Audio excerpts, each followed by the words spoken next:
ਦੱਸ ਦੇ ਵੀ ਆ ਜਿਹੜੀ ਤੂੰ ਟਰੈਵਲਿੰਗ ਕਰਦਾ ਤੇ ਉਹਦੇ ਤੋਂ ਬਾਅਦ ਫਰੈਸ਼ ਰਹਿਣਾ ਇਹਦਾ ਰਾਜ਼ ਕੀ ਹੈ? ਇਹਦਾ ਰਾਜ਼ ਹੈ Arlington fuel stop. Arlington fuel stop 1801 pioneer street highway exit 208 ਤੇ, ਜਿੱਥੇ ਤੁਹਾਨੂੰ ਫ੍ਰੀ ਕਾਫੀ, free fax service, free truck parking, ਰੋਟੀ, ਠੇਕਾ, ਲਾਂਡਰੀ, ਸ਼ਾਵਰ ਤੇ ਟਰੱਕਾਂ ਦਾ ਹੋਰ ਵੀ ਸਾਮਾਨ ਆਸਾਨੀ ਨਾਲ ਮਿਲੇਗਾ। ਹੁਣੇ ਕਾਲ ਕਰੋ 360 652 6066 ਯਾਨੀ 360652 6066। ਇਹ ਦੋ ਲੋਕੇਸ਼ਨਾਂ ਤੋਂ ਸੇਵਾਵਾਂ ਪ੍ਰਦਾਨ ਕਰਦੇ ਨੇ। Second location last hill travel centre 14814 ਐਲੋਮ street, last hills. Phone number 661 797 2354। ਉਹ ਯਾਰ ਕੀ ਸੁਪਨੇ ਦੇਖੇ ਸੀ ਕੈਨੇਡਾ ਆਉਣ ਤੋਂ ਪਹਿਲਾਂ? ਉਹ ਸੁਪਨੇ ਪੂਰੇ ਕਰਨੇ ਆ ਤਾਂ ਡ੍ਰੀਮ ਲਾਈਨਰ ਐਕਸਪ੍ਰੈਸ ਵਾਲਿਆਂ ਨੂੰ ਕਾਲ ਕਰ। जी हाँ, Dreamliner express company Calgary Alberta Canada, जिन्हां नूं साफ सुथरे रिकॉर्ड ते 2 साला तजर्बे वाले ड्राइवर्स दी लोड़ है। इन्हां कोल कैलगरी अल्बर्टा तो कैलिफोर्निया ते एरिजोना दे सिद्धे रन। इन्हां कोल ड्राई ते रीफर लोड भी है। Home return with in 5 days, by weekly ते चंगी तनख्वाह दिंदे आ। और हाँ, सिंगल ते टीम्स दोनां नूं हायर करदे ने। वधेरे जानकारी लई call 403 404 9501 403 404 9501। Dreamliner express company Calgary Alberta Canada. Bathinda ਦੀ ਗ੍ਰੀਨ ਸਿਟੀ ਦੀ ਅਪਾਰ ਸਫਲਤਾ ਤੋਂ ਬਾਅਦ ਹੁਣ ਪੇਸ਼ ਹੈ ਕਨ੍ਹਈਆਜ਼ ਗ੍ਰੀਨ ਸਿਟੀ, ਜਿੱਥੇ ਸਿਕਿਉਰਿਟੀ ਦੇ ਪੁਖਤਾ ਪ੍ਰਬੰਧ, ਖੁੱਲੀਆਂ ਸੜਕਾਂ, ਹਰਾ ਭਰਾ ਵਾਤਾਵਰਣ, ਬਿਜਲੀ ਦੀਆਂ ਅੰਡਰਗਰਾਉਂਡ ਤਾਰਾਂ ਅਤੇ ਖੂਬਸੂਰਤ ਫੁੱਲ ਪੌਦੇ। ਲੈਂਡਸਕੇਪਿੰਗ ਅਤੇ ਨਿਰਮਾਣ ਕਾਰਜ ਚੱਲ ਰਹੇ ਨੇ ਤੇਜ਼ੀ ਨਾਲ। ਇਸ ਤੋਂ ਪਹਿਲਾਂ ਕਿ ਸਾਰੇ ਪਲਾਟ ਬੁੱਕ ਹੋ ਜਾਣ, ਸੰਪਰਕ ਕਰੋ 855600 2064 ਅਤੇ 8556 02071। ਟਰੱਕਿੰਗ ਵਾਲੇ ਵੀਰੋ ਧਿਆਨ ਨਾਲ ਸੁਣੋ। ਟਰੱਕ ਜਿੱਦਾਂ ਦਾ ਵੀ ਚਲਾਉਨੇ ਹੋ, ਮੈਨੂਅਲ ਜਾਂ ਆਟੋਮੈਟਿਕ, ਕੁਇਕ ਟਰੱਕ ਲਿਊਬ ਚੇਤੇ ਆਹੀ ਨਾ ਰੱਖਿਓ। ਟਰੱਕ ਦੀ ਵਧੀਆ ਸਰਵਿਸ ਲਈ ਕੁਇਕ ਟਰੱਕ ਲਿਊਬ। ਲਓ ਜੀ, ਤੀਜੀ ਲੋਕੇਸ਼ਨ ਵੀ ਖੋਲਤੀ ਆ, ਐਗਜ਼ਿਟ 579 ਫਰਮ ਹਾਈਵੇ 401 ਇਨ ਨਾਪਨੀ। ਆਹੋ ਜੀ, ਕੋਈ ਅਪਾਇੰਟਮੈਂਟ ਨਹੀਂ, drive through facility. Exit 579 firm highway 401 in ਨਾਪਨੀ। Quick truck lube, the one stop shop। 5196220660 ਜਾਂ quicktrucklube.com। QTL, because we care। ਸ਼ਮਾਦਾਨ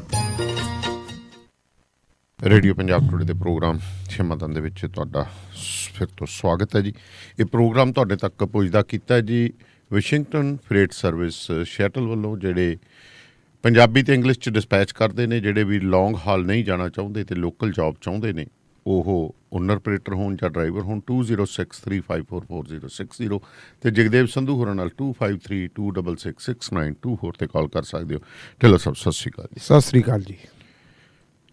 ਕਹਿੰਦੇ ਭਾਈ ਐਵੇਂ ਫਿਕਰ ਨਾ ਕਰੋ, ਬਿਕਰਮ ਸਿੰਘ ਮਜੀਠੀਆ ਪੂਰਨ ਤੌਰ ਤੇ ਸੁਰੱਖਿਅਤ ਨੇ, ਇਹਨਾਂ ਨੂੰ ਕੋਈ ਖਤਰਾ ਨਹੀਂ। ਇਹ ਕਿਹਨੇ ਕਿਹਾ ਜੀ ਤੇ ਕਿੱਥੇ ਕਿਹਾ? ਦੇਖੋ, ਇਹ ਗੱਲ ਪੰਜਾਬ ਸਰਕਾਰ ਵੀ ਕਹਿੰਦੀ ਹੈ ਜੀ, ਤੇ ਇਹ ਗੱਲ ਸੁਪਰਡੈਂਟ ਜੇਲ੍ਹ ਸੁੱਚਾ ਸਿੰਘ ਵੀ ਕਹਿੰਦੀ ਹੈ। ਅੱਛਾ, ਜਿਨ੍ਹਾਂ ਨੇ ਚਾਹ ਪਿਆਈ ਸੀ ਬਾਦਲ ਸਾਹਿਬ, ਸੁਖਬੀਰ ਸਿੰਘ ਬਾਦਲ। ਬਿਲਕੁਲ ਬਿਲਕੁਲ। ਹੁਣ ਅਸਲ ਰੌਲਾ ਕੀ ਹੈ? ਰੌਲਾ ਇਹ ਹੈ ਕਿ ਬਿਕਰਮ ਸਿੰਘ ਮਜੀਠੀਆ NDPS ਐਕਟ ਦੇ ਤਹਿਤ ਬੰਦ ਹੈ ਪਟਿਆਲਾ ਦੀ ਜੇਲ੍ਹ 'ਚ। ਜੀ ਬਿਲਕੁਲ। ਜਿਸ ਵੇਲੇ ਉਹਨੂੰ ਗ੍ਰਿਫਤਾਰ ਕੀਤਾ ਜਾਂ ਉਹਨੇ ਸਰੈਂਡਰ ਕੀਤਾ ਤੇ ਮਾਣਯੋਗ ਅਦਾਲਤ ਨੇ ਉਹਨੂੰ ਜੁਡੀਸ਼ੀਅਲ ਰਿਮਾਂਡ ਦੇ ਵਿੱਚ ਭੇਜਿਆ। ਤੁਹਾਡੇ ਯਾਦ ਹੋਣਾ ਉਹਨਾਂ ਦਾ ਪਹਿਲਾ ਵਾਰੰਟ ਸੰਗਰੂਰ ਜੇਲ੍ਹ ਦਾ ਬਣਿਆ ਸੀ ਜੀ। ਕੁਝ TV ਚੈਨਲਾਂ ਦੇ ਰਿਪੋਰਟਰ ਉੱਥੇ ਪਹੁੰਚ ਵੀ ਗਏ ਸੀ ਤੇ ਮਜੀਠੀਆ ਸਾਹਿਬ ਸੰਗਰੂਰ ਜੇਲ੍ਹ 'ਚ ਪਹੁੰਚ ਗਏ ਸੀ। ਲੇਕਿਨ ਫਿਰ ਅਣਜਾਣੇ ਕਾਰਨਾਂ ਕਰਕੇ ਉਹਨਾਂ ਨੂੰ ਕਹਿੰਦੇ ਨਹੀਂ, ਪਟਿਆਲੇ ਜਾਓ ਜੀ। ਸਵਾਲ ਸਿਕਿਉਰਿਟੀ ਦਾ, ਸਵਾਲ ਜਿਹੜਾ ਹੈਗਾ ਕੁਝ ਕਰੋਨਾ ਦੇ ਕੇਸਾਂ ਦਾ ਹੈ। ਰਾਤੇ ਰਾਤ ਉਹਨਾਂ ਨੂੰ ਪਟਿਆਲਾ ਜੇਲ੍ਹ 'ਚ ਭੇਜਤਾ ਤੇ ਪਟਿਆਲਾ ਜੇਲ੍ਹ ਦੇ ਵਿੱਚ ਉਹ ਜਾ ਕੇ ਰਹਿ ਪਏ। ਆਪਾਂ ਬੜੇ ਵਿਸਥਾਰ ਨਾਲ ਇਹਦੇ 'ਤੇ ਗੱਲ ਕੀਤੀ ਸੀ ਕਿ ਉਸ ਵੇਲੇ ਪਟਿਆਲਾ ਜੇਲ੍ਹ ਦੇ ਸੁਪਰਡੈਂਟ ਸਰਦਾਰ ਸ਼ਿਵਰਾਜ ਸਿੰਘ ਹੁੰਦੇ ਸੀ ਜੀ। ਔਰ ਸ਼ਿਵਰਾਜ ਸਿੰਘ ਬਾਰੇ ਇਹ ਵੀ ਆਪਾਂ ਸਪਸ਼ਟ ਦੱਸਦਾ ਸੀ, ਕੁਝ ਸਰੋਤੇ ਸਾਡੇ ਹੋਣਗੇ, ਦਰਸ਼ਕ ਹੋਣਗੇ ਜਿਨ੍ਹਾਂ ਨੂੰ ਸ਼ਾਇਦ ਨਾ ਪਤਾ ਹੋਵੇ ਕਿ ਸ਼ਿਵਰਾਜ ਸਿੰਘ ਧਾਰਮਿਕ ਬਿਰਤੀ ਦਾ ਵਿਅਕਤੀ ਹੈ। ਜਥੇਦਾਰ ਬਲਵੰਤ ਸਿੰਘ ਨੰਦਗੜ੍ਹ, ਜਿਹੜੇ ਤਖਤ ਸ਼੍ਰੀ ਦਮਦਮਾ ਸਾਹਿਬ ਦੇ ਮੁੱਖ ਸੇਵਾਦਾਰ ਭਾਵ ਜਥੇਦਾਰ ਹੋਇਆ ਕਰਦੇ ਸੀ, ਉਹਨਾਂ ਦਾ ਉਹ ਪੁੱਤਰ ਪੁੱਤਰ। ਬਿਲਕੁਲ। ਨਾਲੇ ਇਹ ਵੀ ਜੇਲ੍ਹ ਮਹਿਕਮੇ 'ਚ ਵੀ ਢਿੱਲੋਂ ਸਾਹਿਬ ਇਹ ਕਿਹਾ ਜਾਂਦਾ ਕਿ ਪਟਿਆਲਾ ਜੇਲ੍ਹ ਚਲਾਉਣੀ ਬਹੁਤ ਔਖੀ ਹੈ ਤੇ ਸ਼ਿਵਰਾਜ ਸਿੰਘ ਨੇ ਬੜੀ ਕੜੀ ਮਿਹਨਤ ਨਾਲ, ਕਿਉਂਕਿ ਬਹੁਤ ਤੁਸੀਂ ਦੇਖਿਆ ਪਟਿਆਲਾ ਜੇਲ੍ਹ 'ਚ ਕੰਟਰੋਵਰਸੀ ਹੋਈਆਂ, ਕਮਰ ਸੰਧੂ ਦੇ ਉੱਤੇ ਹਮਲਾ ਹੋਇਆ, ਉੱਥੇ ਬੜਾ ਕੁਛ ਚੱਲਿਆ, ਉੱਥੇ ਫੋਰਨ ਦੇ ਕੈਦੀ ਨੇ, ਹੋਰ ਨੇ, ਉਹ ਗੈਂਗਸਟਰ ਉੱਥੇ ਬੰਦ ਨੇ। ਇਸ ਕਰਕੇ ਕਹਿੰਦੇ ਮੰਨਿਆ ਜਾਂਦਾ ਕਿ ਉਹ ਜੇਲ੍ਹ ਚਲਾਉਣੀ ਖਾਲਾ ਹੀ ਦਾ ਵਾੜਾ ਨਹੀਂ। ਉੱਥੇ ਸਭ ਤੋਂ ਵੱਡੀ ਤੁਹਾਡੀ ਯਾਦ ਹੋਣਾ ਬਿਹਾਰ ਦਾ ਇੱਕ ਜਿਹੜਾ ਹੈਗਾ ਕਹਿ ਸਕਦੇ ਆਪਾਂ ਬੱਚਿਆਂ ਨੂੰ ਸੰਭਾਲਣ ਵਾਲਾ ਆਸ਼ਰਮ ਹੁੰਦਾ ਸੀ। ਛੋਟੀਆਂ ਬੱਚੀਆਂ ਦੇ ਨਾਲ ਕਿਸ ਤਰ੍ਹਾਂ ਦਾ ਉੱਥੇ ਦੁਰਵਿਵਹਾਰ ਹੁੰਦਾ ਸੀ। ਉਹਦੀ ਜਿਹੜੀ ਹੈਗੀ ਹੈ ਜਿਹੜੀ ਸੰਚਾਲਕਾ ਸੀ ਜੀ ਉਹ ਸੰਚਾਲਕਾ ਉੱਥੇ ਦੀ ਬਿਹਾਰ ਦੀ ਇੱਕ ਮੰਤਰੀ ਸੀ। ਮੇਰੇ ਖਿਆਲ ਮੁਤਾਬਕ ਮੁਜ਼ੱਫਰਪੁਰ ਸੀ ਉਹ ਜੀ। ਉੱਥੇ ਸੀ ਉਹ ਜਿਹਨੂੰ ਕਹਿੰਦੇ ਹੁੰਦੇ ਆਪਾਂ ਬਾਲ ਸੈਂਟਰ ਬਣਿਆ ਸੀ। ਔਰ ਉਹ ਜਿਹੜਾ ਉਹ ਮੰਤਰੀ ਦਾ ਘਰ ਵਾਲਾ ਸੀ ਉਹ ਉੱਥੇ ਵਿਜ਼ਿਟ ਕਰਦਾ ਹੁੰਦਾ ਸੀ ਤੇ ਉਹਦਾ ਸੰਚਾਲਕ ਉਹਦਾ ਇੱਕ ਸੋ ਕਾਲਡ ਪੱਤਰਕਾਰ ਸੀ। ਪੱਤਰਕਾਰ ਸੀ ਬਹੁਤ ਪੱਤਰਕਾਰ ਸੀ। ਉਸ ਪੱਤਰਕਾਰ ਨੂੰ ਜਿਹੜਾ ਫਿਰ ਇਹ ਮਾਮਲਾ CBI ਕੋਲੇ ਚਲਾ ਗਿਆ ਸੀ। ਬੱਚੀਆਂ ਦੇ ਕਤਲ ਵੀ ਹੁੰਦੇ ਸੀ, ਲਾਸ਼ਾਂ ਵੀ ਨਿਕਲ ਗਈਆਂ ਸੀ ਤੇ ਉਹਨੂੰ ਪਟਿਆਲਾ ਜੇਲ੍ਹ ਸ਼ਿਫਟ ਕੀਤਾ ਸੀ। ਅੱਛਾ ਪਟਿਆਲਾ ਜੇਲ੍ਹ ਦੇ ਵਿੱਚ ਫਿਰ ਉਸ ਬੰਦੇ ਨੂੰ ਟੌਰਚਰ ਕਰਕੇ ਉਹ ਤੋਂ ਪੈਸੇ ਕਿਵੇਂ ਵਸੂਲੇ ਜਾਂਦੇ ਸੀ। ਇਹ ਇੱਕ ਜੇਲ੍ਹ ਦੇ ਵਿੱਚ ਇੱਕ ਪੁਲਿਸ ਅਫਸਰ ਹੁੰਦਾ ਸੀ ਜਿਹੜਾ ਸੁਪਰਡੈਂਟ ਲਾਇਆ ਸੀ ਜੀ। ਇਹ ਮਾਮਲਾ ਬਹੁਤ ਹਾਈਲਾਈਟ ਹੋਇਆ ਸੀ ਤੇ ਉਸ ਵੇਲੇ ਇਹਦੀ ਤਫਤੀਸ਼ ਮੇਰੇ ਖਿਆਲ ਮੁਤਾਬਕ ਜੇਲ੍ਹ ਮੰਤਰੀ ਸੁਖਜਿੰਦਰ ਸਿੰਘ ਰੰਧਾਵਾ ਨੇ ਜਿਹੜੇ ਉਦੋਂ ਦੇ ਹੁੰਦੇ ਸੀ ਜੀ ਉਹ ਸ਼ਾਇਦ ਕੁੰਵਰ ਵਿਜੇ ਪ੍ਰਤਾਪ ਸਿੰਘ ਨੂੰ ਦਿੱਤੀ ਸੀ ਜੀ। ਇੱਥੇ ਇਹ ਵੀ ਚਰਚਾ ਸੀਗੀ ਕਿ ਇੱਕ ਪੁਲਿਸ ਅਫਸਰ ਜੇਲ੍ਹ 'ਚ ਬੰਦ ਸੀ, ਉੱਥੇ ਬੰਦੀ ਪੈਂਦੀ ਸੀ, ਆਪ ਉਹ ਘਰੇ ਰਹਿੰਦਾ ਸੀ। ਬੜਾ ਕੁਛ ਇੱਥੇ ਹੁੰਦਾ ਸੀ। ਉਹ ਜੇਲ੍ਹ ਸੀ ਉਹ। ਚਲੋ ਆਪਾਂ ਜਦੋਂ ਗੱਲ ਕਰਦੇ ਹਾਂ ਸਰਦਾਰ ਸ਼ਿਵਰਾਜ ਸਿੰਘ ਹੋਰਾਂ ਦੀ ਜੀ, ਇਹ ਦੁਨੀਆ ਜਾਣਦੀ ਹੈ ਕਿ ਸ਼ਿਵਰਾਜ ਸਿੰਘ ਦੇ ਪਿਤਾ ਜੀ ਨੂੰ ਸ਼੍ਰੋਮਣੀ ਗੁਰਦੁਆਰਾ ਪ੍ਰਬੰਧਕ ਕਮੇਟੀ ਦੀ ਚੋਣ ਲੜਨ ਵਾਸਤੇ ਟਿਕਟ ਵੀ ਅਕਾਲੀ ਦਲ ਨੇ ਦਿੱਤੀ ਸੀ ਜੀ। ਉਹ SCPC ਦੇ ਮੈਂਬਰ ਸੀ। ਬਾਅਦ ਦੇ ਵਿੱਚ ਉਹਨਾਂ ਨੂੰ ਤਖਤ ਸ੍ਰੀ ਦਮਦਮਾ ਸਾਹਿਬ ਦਾ ਜਥੇਦਾਰ ਵੀ ਅਕਾਲੀ ਦਲ ਦੀ ਸਿਫਾਰਿਸ਼ ਵਾਲੀ ਬਣਾਇਆ ਸੀ ਸ਼੍ਰੋਮਣੀ ਗੁਰਦੁਆਰਾ ਪ੍ਰਬੰਧਕ ਕਮੇਟੀ ਨੇ। ਤੇ ਇਹ ਗੱਲ ਵੀ ਆਪਾਂ ਜਾਣਦੇ ਹਾਂ ਕਿ ਨੰਦਗੜ੍ਹ ਪਿੰਡ ਤੇ ਬਾਦਲ ਪਿੰਡ ਦਾ ਫਰਕ ਹੈ ਜਿਹੜਾ ਉਹ ਕੁਝ ਕਿਲੋਮੀਟਰ ਉਹ ਪਰਿਵਾਰ ਦੇ ਨੇੜੇ ਸੀ। ਲੇਕਿਨ ਸਵਾਲ ਜਦੋਂ ਸਿੱਖੀ ਦਾ ਆ ਗਿਆ ਸਵਾਲ ਜਦੋਂ ਸਿੱਖੀ ਜਿਹੜੀਆਂ ਹੈਗੀਆਂ ਰਵਾਇਤਾਂ ਤੋਂ ਪਾਸੇ ਹਟਣ ਦਾ ਆ ਗਿਆ ਉਦੋਂ ਜਥੇਦਾਰ ਨੰਦਗੜ੍ਹ ਸਾਹਿਬ ਜਿਹੜੇ ਹੈਗੇ ਆ ਉਹਨਾਂ ਉਪਸੀਜ ਗਏ। ਉਹਨਾਂ ਨੇ ਕਿਹਾ ਮੈਂ ਇਹ ਬਰਦਾਸ਼ਤ ਨਹੀਂ ਕਰ ਸਕਦਾ। ਆਪਣੇ ਚੈਨਲ ਰੇਡੀਓ ਦੇ ਉੱਤੇ ਇੱਕ ਆਡੀਓ ਵੀ ਆਪਾਂ ਚਲਾਈ ਸੀ ਅਕਾਲੀ ਲੀਡਰ ਦੀ ਜਿਹੜਾ ਕਹਿੰਦਾ ਸੀਗਾ ਤੂੰ ਅਸਤੀਫਾ ਦੇ। ਹਾਂ ਆਪਾਂ ਚਲਾਈ ਸੀ। ਆਪਾਂ ਜਾ ਕੇ ਇੰਟਰਵਿਊ ਵੀ ਕਰਕੇ ਆਏ ਸੀ। ਮੇਰੇ ਨਾਲ ਜਥੇਦਾਰ ਸਾਹਿਬ ਦੇ ਬਹੁਤ ਵਧੀਆ ਤਾਲੁਕਾਤ ਹੁੰਦੇ ਸੀ। ਸਾਡੇ ਪਿੰਡ ਵੀ ਨਾਲ ਹੈ। ਔਰ ਜਦੋਂ ਮੈਂ ਗਿਆ ਸੀ ਤੁਹਾਨੂੰ ਪਤਾ ਥੋੜੇ ਜਿਹੇ ਇੱਕ ਵਾਰੀ ਸਾਡੇ ਸੰਬੰਧ ਆਪਸੀ ਖਰਾਬ ਹੋ ਗਈ ਸੀ। ਹੋ ਜਾਂਦੇ ਕਿਤੇ ਬਣ ਗਏ ਕਿਤੇ। ਤੇ ਤੁਹਾਡੇ ਯਾਦ ਹੈ ਜਦੋਂ ਆਪਾਂ ਤਖਤ ਸਾਹਿਬ ਤੇ ਗਏ ਸੀ ਤੇ ਉਹਨੇ ਕਿਹਾ ਸੀ ਹੁਣ ਆ ਵੀ ਆ ਗਏ ਤੁਹਾਡੀ ਯਾਦ ਹੈ ਨਾ ਵੀ ਆ ਗਿਆ ਵੀ ਹੁਣ ਕੋਈ ਖਾਸ ਗੱਲ ਨਹੀਂ ਠੀਕ ਹੈ। ਹੁਣ ਮੇਰਾ ਸੰਦੇਸ਼ ਤੁਸੀਂ ਲੋਕਾਂ ਨੂੰ ਦਿਓਗੇ ਤੇ ਆਪਾਂ ਦੁਨੀਆ 'ਚ ਸੰਦੇਸ਼ ਦਿੱਤਾ ਸੀ ਕਿ ਜਥੇਦਾਰ ਸਾਹਿਬ ਇਹਨਾਂ ਗੱਲਾਂ ਕਰਕੇ ਡਿਫਰ ਕਰਦੇ। ਫਿਰ ਜਥੇਦਾਰ ਸਾਹਿਬ ਨੂੰ ਕਿਸ ਢੰਗ ਦੇ ਨਾਲ ਜਿਹੜਾ ਹੈਗਾ ਰਿਮੂਵ ਕੀਤਾ ਸੀ ਜਥੇਦਾਰੀ ਤੋਂ। ਔਰ ਉਸ ਵੇਲੇ ਸ਼ਿਵਰਾਜ ਸਿੰਘ ਸ਼ਾਇਦ ਫਿਰੋਜ਼ਪੁਰ ਇਹਨਾਂ ਨੂੰ ਵੀ ਬਹੁਤ ਤੰਗ ਕੀਤਾ ਸੀ। ਇਹਨਾਂ ਦੇ ਖਿਲਾਫ ਇੱਕ FIR ਵੀ ਦਰਜ ਹੋਈ ਸੀ 306 ਦੀ। ਔਰ ਉਹ FIR ਹਾਈ ਕੋਰਟ ਨੇ ਰਿਵੋਕ ਕੀਤੀ ਸੀ ਜਾਂ ਖਤਮ ਕੀਤੀ ਸੀ, ਤੋੜੀ ਸੀ। ਜੇ ਉਹ ਸੁਪਰਡੈਂਟ ਲੱਗੇ ਕਾਂਗਰਸ ਪਾਰਟੀ ਦੀ ਸਰਕਾਰ ਦੇ ਵਿੱਚ ਕਿਸੇ ਨੇ ਅਹਿਸਾਨ ਨਹੀਂ ਕੀਤਾ ਸੀ। ਉਹਦੇ ਵਿੱਚ ਕਾਬਲੀਅਤ ਸੀ ਬੰਦੇ ਦੇ ਵਿੱਚ ਤੇ ਕਾਬਲੀਅਤ ਦੀ ਵਜ੍ਹਾ ਕਾਰਨ ਉਹ ਚੱਲਿਆ ਹੋਇਆ ਸੀ। ਚਲੋ ਉਹਨਾਂ ਨੇ ਹੁਣ ਤੁਸੀਂ ਇਹ ਦੇਖੋ ਜਦੋਂ ਮਜੀਠੀਆ ਸਾਹਿਬ ਗਏ ਹੈ ਉਦੋਂ ਸ਼ਿਵਰਾਜ ਸਿੰਘ ਹੋਰਾਂ ਨੇ ਕਹਿ ਦਿੱਤਾ ਸੀਗਾ ਜੀ ਅਕਾਰਡਿੰਗ ਟੂ ਰੂਲਸ ਹਫ਼ਤੇ ਦੇ ਵਿੱਚ ਇੱਕ ਦਿਨ ਮੁਲਾਕਾਤ ਹੋਊਗੀ। ਤੇ ਉਸ ਵੇਲੇ ਅਕਾਲੀਆਂ ਨੇ ਰੌਲਾ ਵੀ ਪਾਇਆ ਸੀ, ਟੈਂਟ ਵੀ ਬਾਹਰ ਲਾ ਲਿਆ ਸੀ। ਤੇ ਉਹਨਾਂ ਨੇ ਕਿਹਾ ਸੀਗਾ ਜੀ ਬਿਲਕੁਲ ਉਸੇ ਤਰ੍ਹਾਂ ਜਿਵੇਂ ਸੁਖਬੀਰ ਸਿੰਘ ਬਾਦਲ ਤੇ ਪ੍ਰਕਾਸ਼ ਸਿੰਘ ਬਾਦਲ 2003 ਦੇ ਵਿੱਚ ਕੈਪਟਨ ਅਮਰਿੰਦਰ ਸਿੰਘ ਦੀ ਸਰਕਾਰ ਵੇਲੇ ਅੰਦਰ ਸੀ ਤੇ ਟੌੜਾ ਸਾਹਿਬ ਨੇ ਕੈਂਪ ਲਾਇਆ ਸੀ ਤੇ ਉੱਥੇ ਲੰਗਰ ਵੀ ਲਾਇਆ ਸੀ। ਬਿਲਕੁਲ ਉਸੇ ਤਰ੍ਹਾਂ ਦੀ ਗੱਲ ਕੀਤੀ ਸੀ। ਉਹਨੇ ਕਿਹਾ ਸੀ ਜੀ ਮੈਂ ਸਮਝੌਤਾ ਨਹੀਂ ਕਰੂੰਗਾ। ਹੁਣ ਤਾਂ ਕਿ ਸਭ ਨਵੀਆਂ ਗੱਲਾਂ ਆ ਰਹੀਆਂ ਜੀ। ਨਵੀਆਂ ਗੱਲਾਂ ਇਹ ਆ ਰਹੀਆਂ ਹੈ ਕਹਿੰਦੇ ਕੱਲ ਮੈਂ ਸੁਣ ਰਿਹਾ ਸੀ ਕਿਸੇ ਥਾਂ ਦੇ ਉੱਤੇ ਕਿ ਮਿਸਟਰ ਸੰਜੇ ਸਿੰਘ ਪੇਸ਼ੀ ਭੁਗਤਣ ਆਉਂਦੇ ਲੁਧਿਆਣੇ। ਅੱਛਾ ਹੋਈ ਆਪਣੇ MP ਸਾਹਿਬ ਉਹ ਪੰਜਾਬ ਦੇ ਇੰਚਾਰਜ ਵੀ ਰਹੇ ਹੈ। ਉਹ ਬੰਦੇ ਦੀ ਮੈਂ ਤਾਰੀਫ ਕਰਦਾ, ਮੈਂ ਉਹਦੀ ਕਦਰ ਕਰਦਾ ਕਿ ਕੇਜਰੀਵਾਲ ਨੇ ਤਾਂ ਮਜੀਠੀਏ ਤੋਂ ਮਾਫੀ ਮੰਗ ਲਈ ਸੀ, ਉਹਨੇ ਮਾਫੀ ਨਹੀਂ ਮੰਗੀ। ਉਹ ਕੇਸ ਨੂੰ ਫੇਸ ਕਰ ਰਿਹਾ ਹਾਲੇ ਤੱਕ। ਹੁਣ ਸ਼ਾਇਦ ਉਹਦੇ ਹੱਕ ਵਿੱਚ ਇਹ ਗੱਲ ਵੀ ਆ ਜਾਏ ਕਿ ਜਿਹੜੀ ਗੱਲ ਮੈਂ ਕਹਿੰਦਾ ਸੀ ਆ ਦੇਖੋ ਤੁਹਾਡੀ ਸਰਕਾਰ ਤਾਂ ਉਹਦੇ ਤੇ ਕੇਸ ਰਜਿਸਟਰ ਕਰੀ ਬੈਠੀ ਹੈ। ਉਹਨੂੰ ਜੇਲ੍ਹ ਭੇਜਿਆ, ਉਹ ਜੇਲ੍ਹ ਅਦਾਲਤ ਨੇ ਭੇਜਿਆ, ਕੇਸ ਰਜਿਸਟਰ ਕੀਤਾ ਸੀ। ਪੁਰਾਣੀ ਸਰਕਾਰ ਨੇ ਇਸ ਲਈ ਨਹੀਂ ਕੀਤਾ। ਜਿਹੜੇ ਆਪਣੇ ਹਰਜੋਤ ਸਿੰਘ ਬੈਂਸ ਹੈ ਜੇਲ੍ਹ ਮੰਤਰੀ, ਨੌਜਵਾਨ ਹੈ, ਇਹ ਬਹੁਤ ਪੁਰਾਣੇ ਜੁੜੇ ਹੋਏ ਹੈ ਇਹਦੇ ਨਾਲ, ਉਤਸ਼ਾਹ ਵੀ ਹੈ ਤੇ ਜ਼ਰੂਰ ਜਦੋਂ ਵਕੀਲ ਵੀ ਹੈ। ਜਦੋਂ ਸੰਜੇ ਸਿੰਘ ਹੋਰੀ ਆਏ ਹੋਣਗੇ, ਗੱਲਾਂ ਬਾਤਾਂ ਹੋਈਆਂ ਹੋਣਗੀਆਂ ਵੀ ਯਾਰ ਮਜੀਠੀਆ ਵਾਲਾ, ਤੇ ਫਿਰ ਅਗਲਾ ਕਹਿੰਦਾ ਦਿਖਾਉਣੇ ਆ ਰੰਗ। ਉਹ ਜੀ ਫਿਰ ਉੱਥੇ ਜਾਂਦੇ ਆ, ਜਾ ਕੇ ਵੈਰਕ ਦੇ ਵਿੱਚੋਂ ਤਲਾਸ਼ੀ ਕਰਵਾਉਂਦੇ ਆਪ ਨਹੀਂ ਕਰਵਾਉਂਦੇ ਤਲਾਸ਼ੀ ਕਰਵਾਉਂਦੇ। ਤਲਾਸ਼ੀ ਦੇ ਦੌਰਾਨ ਕੁਛ ਨਿਕਲਦਾ, ਗਨਮੈਨ ਵੀ ਜਾਂਦੇ ਆ, ਗਨਮੈਨ ਵਿਦ ਵੈਪਨ ਜਾਂਦੇ ਆ। ਇਹ ਵੀ ਰੌਲਾ ਨਿਕਲਦਾ ਕੁਛ ਨਹੀਂ। ਫਿਰ ਕਹਿੰਦੇ ਰਾਤ ਨੂੰ ਇੱਕ DIG ਆਉਂਦਾ, ਕਹਿੰਦੇ ਜੀ ਬਦਲ ਦਿਓ। ਬਦਲ ਕੇ ਪਹਿਲਾਂ ਫਾਂਸੀ ਕੋਠੀ 'ਚ, ਫਿਰ ਜੌੜਾ ਕੋਠੀ 'ਚ, ਤੇ ਉਹ ਤੋਂ ਬਾਅਦ ਜਦੋਂ ਪੇਸ਼ੀ ਆਉਂਦੀ ਹੈ ਤੇ ਬਿਕਰਮ ਸਿੰਘ ਮਜੀਠੀਆ ਕਹਿੰਦੇ ਜੀ ਆਲ ਇਜ਼ ਨਾਟ ਵੈਲ, ਸਾਰਾ ਕੁਝ ਠੀਕ ਠਾਕ ਨਹੀਂ, ਮੇਰੀ ਜਾਨ ਖਤਰੇ 'ਚ ਹੈ, ਮੈਨੂੰ ਤੰਗ ਕੀਤਾ ਜਾਂਦਾ, ਪਰੇਸ਼ਾਨ ਕੀਤਾ ਜਾਂਦਾ, ਮੇਰੇ ਮਨੁੱਖੀ ਅਧਿਕਾਰਾਂ 'ਤੇ ਡਾਕਾ ਮਾਰਿਆ ਜਾ ਰਿਹਾ। ਔਰ ਉਸ ਵੇਲੇ ਫਿਰ ਇੱਕ ਐਪਲੀਕੇਸ਼ਨ ਦਾਇਰ ਕੀਤੀ ਜਾਂਦੀ ਹੈ, ਕਿਉਂਕਿ ਇਹ ਵੀਡੀਓ ਕਾਨਫਰੰਸਿੰਗ 'ਤੇ ਗੱਲ ਹੁੰਦੀ ਹੈ। ਇੱਕ ਐਪਲੀਕੇਸ਼ਨ ਦਾਇਰ ਕੀਤੀ ਜਾਂਦੀ ਹੈ ਕਿ ਜੀ ਆਹ ਗੱਲ ਹੈ, ਤੇ ਉਸ ਐਪਲੀਕੇਸ਼ਨ ਦਾ ਨੋਟਿਸ ਲੈਂਦੀ ਹੈ ਮਾਣਯੋਗ ਅਦਾਲਤ, ਤੇ ਅਦਾਲਤ ਨੇ ਪੰਜਾਬ ਸਰਕਾਰ ਨੂੰ ਤੇ ਸੁਪਰਡੈਂਟ ਜੇਲ੍ਹ ਨੂੰ ਨੋਟਿਸ ਜਾਰੀ ਕਰਤਾ ਕਿ ਆ ਕੇ ਸਾਰੀ ਗੱਲ ਦੱਸੋ ਜੀ। ਲਓ ਜੀ, ਕੱਲ ਸਰਕਾਰੀ ਵਕੀਲ ਨੇ ਸਰਕਾਰ ਵੱਲੋਂ ਪੇਸ਼ ਹੋਣਾ ਸੀ, ਸੁਪਰਡੈਂਟ ਜੇਲ੍ਹ ਸੁੱਚਾ ਸਿੰਘ ਆ ਕੇ ਜਾਤੀ ਤੌਰ ਤੇ ਪੇਸ਼ ਹੁੰਦੇ। ਅੱਛਾ ਜੀ। ਤੇ ਸੁੱਚਾ ਸਿੰਘ ਆ ਕੇ ਅਦਾਲਤ ਨੂੰ ਕਹਿੰਦੇ ਜੀ ਸਵਾਲ ਹੀ ਨਹੀਂ ਪੈਦਾ ਹੁੰਦਾ ਵੀ ਮਜੀਠੀਆ ਸਾਹਿਬ ਨੂੰ ਕੁਛ ਹੋ ਜੇ, ਕਹੂੰ ਤਾਂ ਮੈਂ ਕੁਰਸੀ ਢਾਹ ਕੇ ਬੈਰਕ ਦੇ ਸਾਹਮਣੇ ਬਹਿ ਜਾਊਂ, ਸਵਾਲ ਹੀ ਨਹੀਂ ਪੈਦਾ ਹੁੰਦਾ ਕੋਈ ਝਾਕ ਜੀ। ਹੁਣ ਸਵਾਲ ਇਹ ਹੈ ਕਿ ਜਿਹੜੇ ਸੁੱਚਾ ਸਿੰਘ ਦੇ ਘਰ ਚਾਹ ਪੀ ਕੇ ਗਏ ਆ ਸਰਦਾਰ ਸੁਖਬੀਰ ਸਿੰਘ ਬਾਦਲ ਤੇ ਬੀਬਾ ਹਰਸਿਮਰਤ ਕੌਰ ਬਾਦਲ ਮਜੀਠੀਆ ਜੀ ਦੀ ਭੈਣ ਸੀ, ਔਰ ਉਹ ਬੰਦੇ ਨੂੰ ਜਦੋਂ ਬਾਅਦ ਸੁਪਰਡੈਂਟ ਲਾਤਾ ਜਥੇਦਾਰ ਸ਼ਿਵਰਾਜ ਆਨੰਦਗੜ੍ਹ ਦੇ ਬੇਟੇ ਨੂੰ ਸ਼ਿਵਰਾਜ ਸਿੰਘ ਨੂੰ ਤਬਦੀਲ ਕਰਕੇ, ਤੇ ਉਹਨੂੰ ਬਾਅਦ ਦੇ ਵਿੱਚ ਪ੍ਰੈਸ ਵਾਲੇ ਪੁੱਛਦੇ ਆ ਵੀ ਗੱਲ ਕਰ ਭਾਈ ਆ ਤੇਰੀਆਂ ਤਸਵੀਰਾਂ ਵਾਇਰਲ ਹੋ ਗਈਆਂ, ਕਹਿੰਦਾ ਤਾਲੁਕਾਤ 2003 ਦੇ ਹੈ, ਜਦੋਂ ਬਾਦਲ ਸਾਹਿਬ ਤੇ ਸੁਖਬੀਰ ਜੀ ਇਸ ਜੇਲ੍ਹ 'ਚ ਬੰਦ ਹੁੰਦੇ ਸੀ, ਬੰਦਿਆਂ ਨਾਲ ਮੇਰੇ ਤਾਲੁਕਾਤ ਅੱਜ ਵੀ ਚਾਹ ਪਿਉਣੇ ਸੀ, ਆਉਂਦੇ ਜਾਂਦੇ ਇੱਕ ਦੂਜੇ ਦੇ ਘਰੇ ਆ। ਉਹ ਬੰਦਾ ਇਕਵਾਲ ਕਰਦਾ ਕਿ ਮੇਰੇ ਸੰਬੰਧ ਹੈਗੇ, ਹੋਰ ਵੀ ਬੰਦੀਆਂ ਨਾਲ ਹੈਗੇ ਆ, ਹੋਰਾਂ ਨਾਲ ਵੀ ਹੈਗੇ, ਲੇਕਿਨ ਇਹ ਤਾਂ VIP ਬੰਦੀ ਹੋ ਗਏ ਨੇ, ਇਹਨਾਂ ਨਾਲ ਤਾਂ ਮੇਰੇ ਹੈਗੇ। ਉਹ ਸਰਕਾਰ ਦੇ ਵਿੱਚ ਰਹੇ ਆ, ਹੋ ਸਕਦਾ ਕੱਲ ਨੂੰ ਫਿਰ ਸਰਕਾਰ ਉਹ ਬਣ ਜਾਣ, ਉਹਨਾਂ ਦੇ ਨਾਲ ਸੰਬੰਧ ਇੱਕ ਸੁਪਰਡੈਂਟ ਦੇ ਕਿਹੋ ਜਿਹੇ ਹੋਣ। ਹੁਣ ਜਿਹੜਾ ਬੰਦਾ ਇੰਨੀ ਵੋਕਲ ਹੋ ਕੇ ਕਹਿੰਦਾ ਕਿ ਮੇਰੇ ਸੰਬੰਧ ਹੋ ਗਏ, ਤੇ ਹੁਣ ਉਹ ਕਹਿੰਦਾ ਜੀ ਮਜੀਠੀਆ ਸਾਹਿਬ ਨੂੰ ਕੋਈ ਖਤਰਾ ਨਹੀਂ, ਉਹ ਸਰਕਾਰ ਦੀ ਬੋਲੀ ਪੂਰੀ ਤਰ੍ਹਾਂ ਬੋਲਦਾ ਅਦਾਲਤ ਦੇ ਸਾਹਮਣੇ। ਤੇ ਇਹਦੇ ਬੋਲਣ ਦਾ ਕਾਰਨ ਕੀ ਹੈ ਕਿ ਕੋਈ ਗੱਲ ਨਹੀਂ, ਠੀਕ ਹੈ ਜਿਹੜਾ ਕੁਛ ਹੈਗਾ, ਬਾਕੀ ਤਾਂ ਘਿਓ ਖਿਚੜੀ ਹੈ, ਇਹ ਚੀਜ਼ਾਂ ਵੀ ਹੁੰਦੀਆਂ।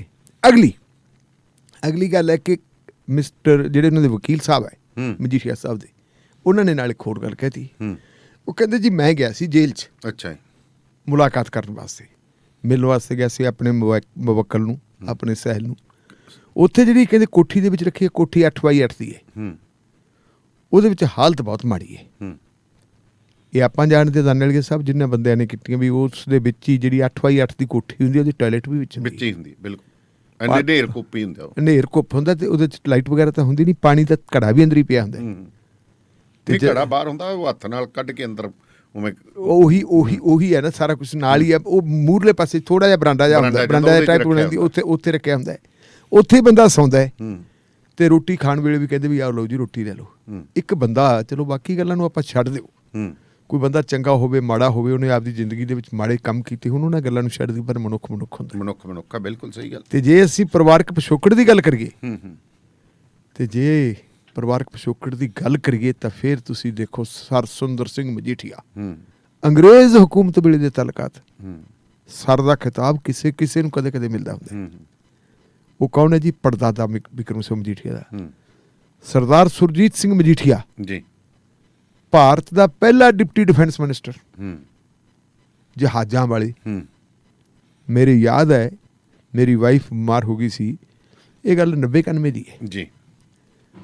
ਮੈਂ ਇਹਨੂੰ ਪਟਿਆਲੇ ਮੈਡੀਕਲ ਕਾਲਜ ਦੇ ਹਸਪੀਟਲ ਦੇ ਵਿੱਚ ਲੈ ਕੇ ਗਿਆ, ਐਡਮਿਟ ਕਰਵਾਇਆ। ਸਾਡੇ ਕੋਲ ਕਾਰ ਹੁੰਦੀ ਉਹਨਾਂ ਦਿਨਾਂ 'ਚ ਫੀਏਟਿਕ, ਉਹਦੇ 'ਚ ਕੋਈ ਨੁਕਸ ਪੈ ਗਿਆ, ਤੇ ਅਸੀਂ ਉਹਦੀ ਠੀਕ ਪੁੱਛ ਕੇ ਗਏ ਕਿੱਥੇ ਠੀਕ ਹੈ, ਕਹਿੰਦੇ ਜੀ ਇੱਥੇ ਇੱਕ ਬਲਵੀਰ ਮਿਸਤਰੀ ਹੈ, ਪ੍ਰਕਾਸ਼ ਦਾ ਚੇਲਾ, ਮੇਰੇ ਯਾਦ ਆ ਹੁਣ। ਉਸ ਵੇਲੇ ਪ੍ਰਕਾਸ਼ ਇੱਕ ਬਹੁਤ ਵੱਡਾ ਮਿਸਤਰੀ ਹੁੰਦਾ ਸੀ, ਤੇ ਸਾਡੇ ਸਾਰੇ ਸਰਦਾਰਾਂ ਕੋਲ ਕਿਤੇ 10-20 ਪਿੰਡਾਂ 'ਚ ਇੱਕ ਗੱਡੀ ਹੁੰਦੀ ਸੀ, ਉਹਦੇ ਤੋਂ ਕਰਵਾਉਂਦੇ ਹੁੰਦੇ ਸੀ ਰਿਪੇਅਰ। ਕਹਿੰਦੇ ਜੀ ਉਹਦਾ ਚੇਲਾ ਬਲਵੀਰ ਸਿੰਘ, ਜਾ ਕੇ ਮੈਂ ਉਹਦੇ ਕੋਲ ਬਹਿਣ ਉੱਠਣ ਲੱਗ ਗਿਆ, ਸਤਿ ਸ੍ਰੀ ਅਕਾਲ ਦਾ ਸਿਰ ਪੈ ਗਿਆ, ਗੱਲ ਥੋੜ੍ਹੀ ਜਿਹੀ ਲਿਹਾਜ਼ ਪੈ ਗਈ। ਜਦੋਂ ਦਿਨੇ ਵਿਹਲੇ ਹੁੰਦੇ, ਵਾਈਫ ਪਈ ਸੀਗੀ, ਸੱਸ ਮੇਰੀ ਉਹਦੀ ਟਹਿਲ ਸੇਵਾ ਕਰਦੀ ਹੁੰਦੀ, ਮੈਂ ਤੇ ਮੇਰੇ ਨਾਲ ਇੱਕ ਮੁੰਡਾ ਸੁਰਜਨ ਹੁੰਦਾ ਸੀ, ਜਾ ਕੇ ਉੱਥੇ ਉਹਦੇ ਕੋਲ ਬੈਠ ਜਾਂਦੇ। ਤੇ ਮੇਰੇ ਨਾਲ ਇੱਕ ਹੋਰ ਮੁੰਡਾ ਹੁੰਦਾ ਬਲਜੀਤ ਰਾਏ, ਉਹਨੇ ਕਿਤੇ ਮੇਰੇ ਯਾਦ ਕਰਾਇਆ, ਕਹਿੰਦਾ ਤੇਰੇ ਯਾਦ ਆ ਕੁਛ? ਮੈਂ ਕਿਹਾ ਕੀ? ਆਪਾਂ ਕਹਿੰਦਾ ਬਲਵੀਰ ਕੋਲੇ ਬੈਠੇ ਸੀ। ਮੈਂ ਕਿਹਾ ਹਾਂ। ਇੱਕ ਪਤਲਾ ਜਿਹਾ ਲੰਮਾ ਜਿਹਾ ਮੁੰਡਾ ਆਇਆ ਸੀ, ਜਿਹਦੇ ਵਾਲ ਕਤਰੇ ਹੋਏ ਸੀ, ਸ਼ੇਵ ਕੀਤੀ ਹੋਈ ਸੀ, ਰੰਗ ਗੋਰਾ ਨਸ਼ੋ। ਮੈਂ ਕਿਹਾ ਯਾਰ ਕੁਛ ਯਾਦ ਨਹੀਂ ਆ ਰਹੀ। ਕਹਿੰਦਾ ਮੈਂ ਅਗਲੀ ਗੱਲ ਯਾਦ ਕਰਾਣਾ, ਕਰ ਦਿਮਾਗ ਦੇ ਉੱਤੇ ਬੋਝ ਪਾ। ਉਹ ਕਹਿੰਦਾ ਬਲਵੀਰ ਨੂੰ ਕਹਿੰਦਾ ਸੀ ਚੱਲ ਦਿੱਲੀ ਗੇੜਾ ਮਾਰਿਆ ਗਏ, ਤੇ ਬਲਵੀਰ ਕਹਿੰਦਾ ਸੀ ਨਹੀਂ ਜੀ ਕਾਕਾ ਜੀ ਨਹੀਂ ਜੀ। ਉਹ ਕਹਿੰਦਾ 2 ਘੰਟੇ 'ਚ ਮੁੜਿਆ। ਮੈਂ ਕਿਹਾ ਯਾਰ ਕਾਕਾ ਜੀ ਨਹੀਂ, ਤੇ ਕਾਕਾ ਜੀ ਨਹੀਂ, ਤੇ ਉਹ ਕਹਿੰਦਾ ਤੂੰ ਪੁੱਛ ਲੈ ਵੀ 2 ਘੰਟਿਆਂ 'ਚ ਕਿਵੇਂ ਮੁੜਿਆ ਹੋਊਗੇ। ਤੇ ਬਲਵੀਰ ਨੇ ਦੱਸਿਆ ਵੀ ਇਹਨਾਂ ਦੇ ਕੋਲ ਜਹਾਜ਼ ਹੈ। ਇਹ ਆਪਦੇ ਜਹਾਜ਼ 'ਚ ਜਾਣਗੇ ਤੇ ਉਦੋਂ ਕਹਿੰਦੇ ਸੀ ਜਹਾਜ਼ 3 ਹੈ ਪਟਿਆਲੇ 'ਚ, ਇੱਕ ਮੋਦੀਆਂ ਕੋਲੇ, ਇੱਕ ਮਜੀਠੀਆਂ ਕੋਲੇ ਤੇ ਇੱਕ ਸ਼ਾਇਦ ਪਟਿਆਲਾ ਘਰਾਣੇ ਕੋਲੇ।